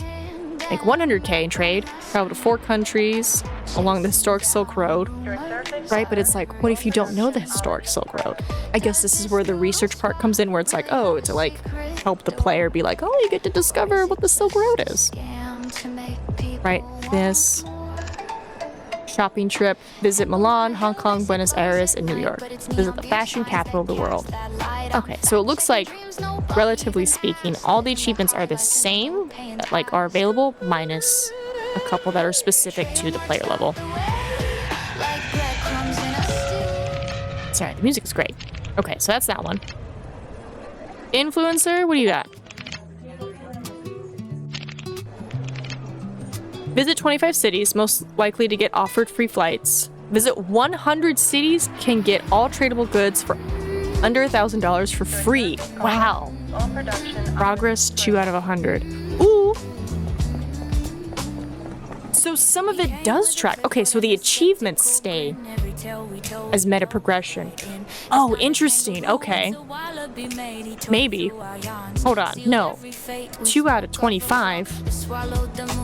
But I'm in one city. I just spawned into Sydney. Never mind. There is no meta progression across, because I was like, oh, that'd be cool if you play as different people and like it makes like a big circle. Well, let's see. Visit Dubai, Italy, Japan, and France. It says 1 out of 4. Right, but we went to Japan as someone else, so this does count as meta progression, I think. But then this doesn't make sense, where it says visit 25 cities. Did I not visit all those cities in my other previous plays? Interesting. Also, we have 14 days. Oh, that's right, she gets the extra 7. Right? Travel has less negative effects on your mood. Go to Madrid. Right, travel 10,000 kilometers. Travel 100,000 kilometers. See, and now it says 4 countries along the historic Silk Road. It says 0 out of 4, but I'm like, is Sydney part of the Silk Road? Classic adventure. Interesting. The achievements are interesting. But yeah, there you go. A nice little preview of that game. I hope you guys enjoyed it. And if you like, quizzes and, fun stuff about the planet and different places, this is a great game. I'll admit, it made me feel silly with how some of the questions were worded. But yeah, I petition that Guam be added, please. I asked that. You got Puerto Rico. Why not Guam? We're there too. We have rich culture and history. If you really need an angle to work with, World War II, that was a big thing, right? So, But until then, until next time, Suzu is Massey. Bye-bye.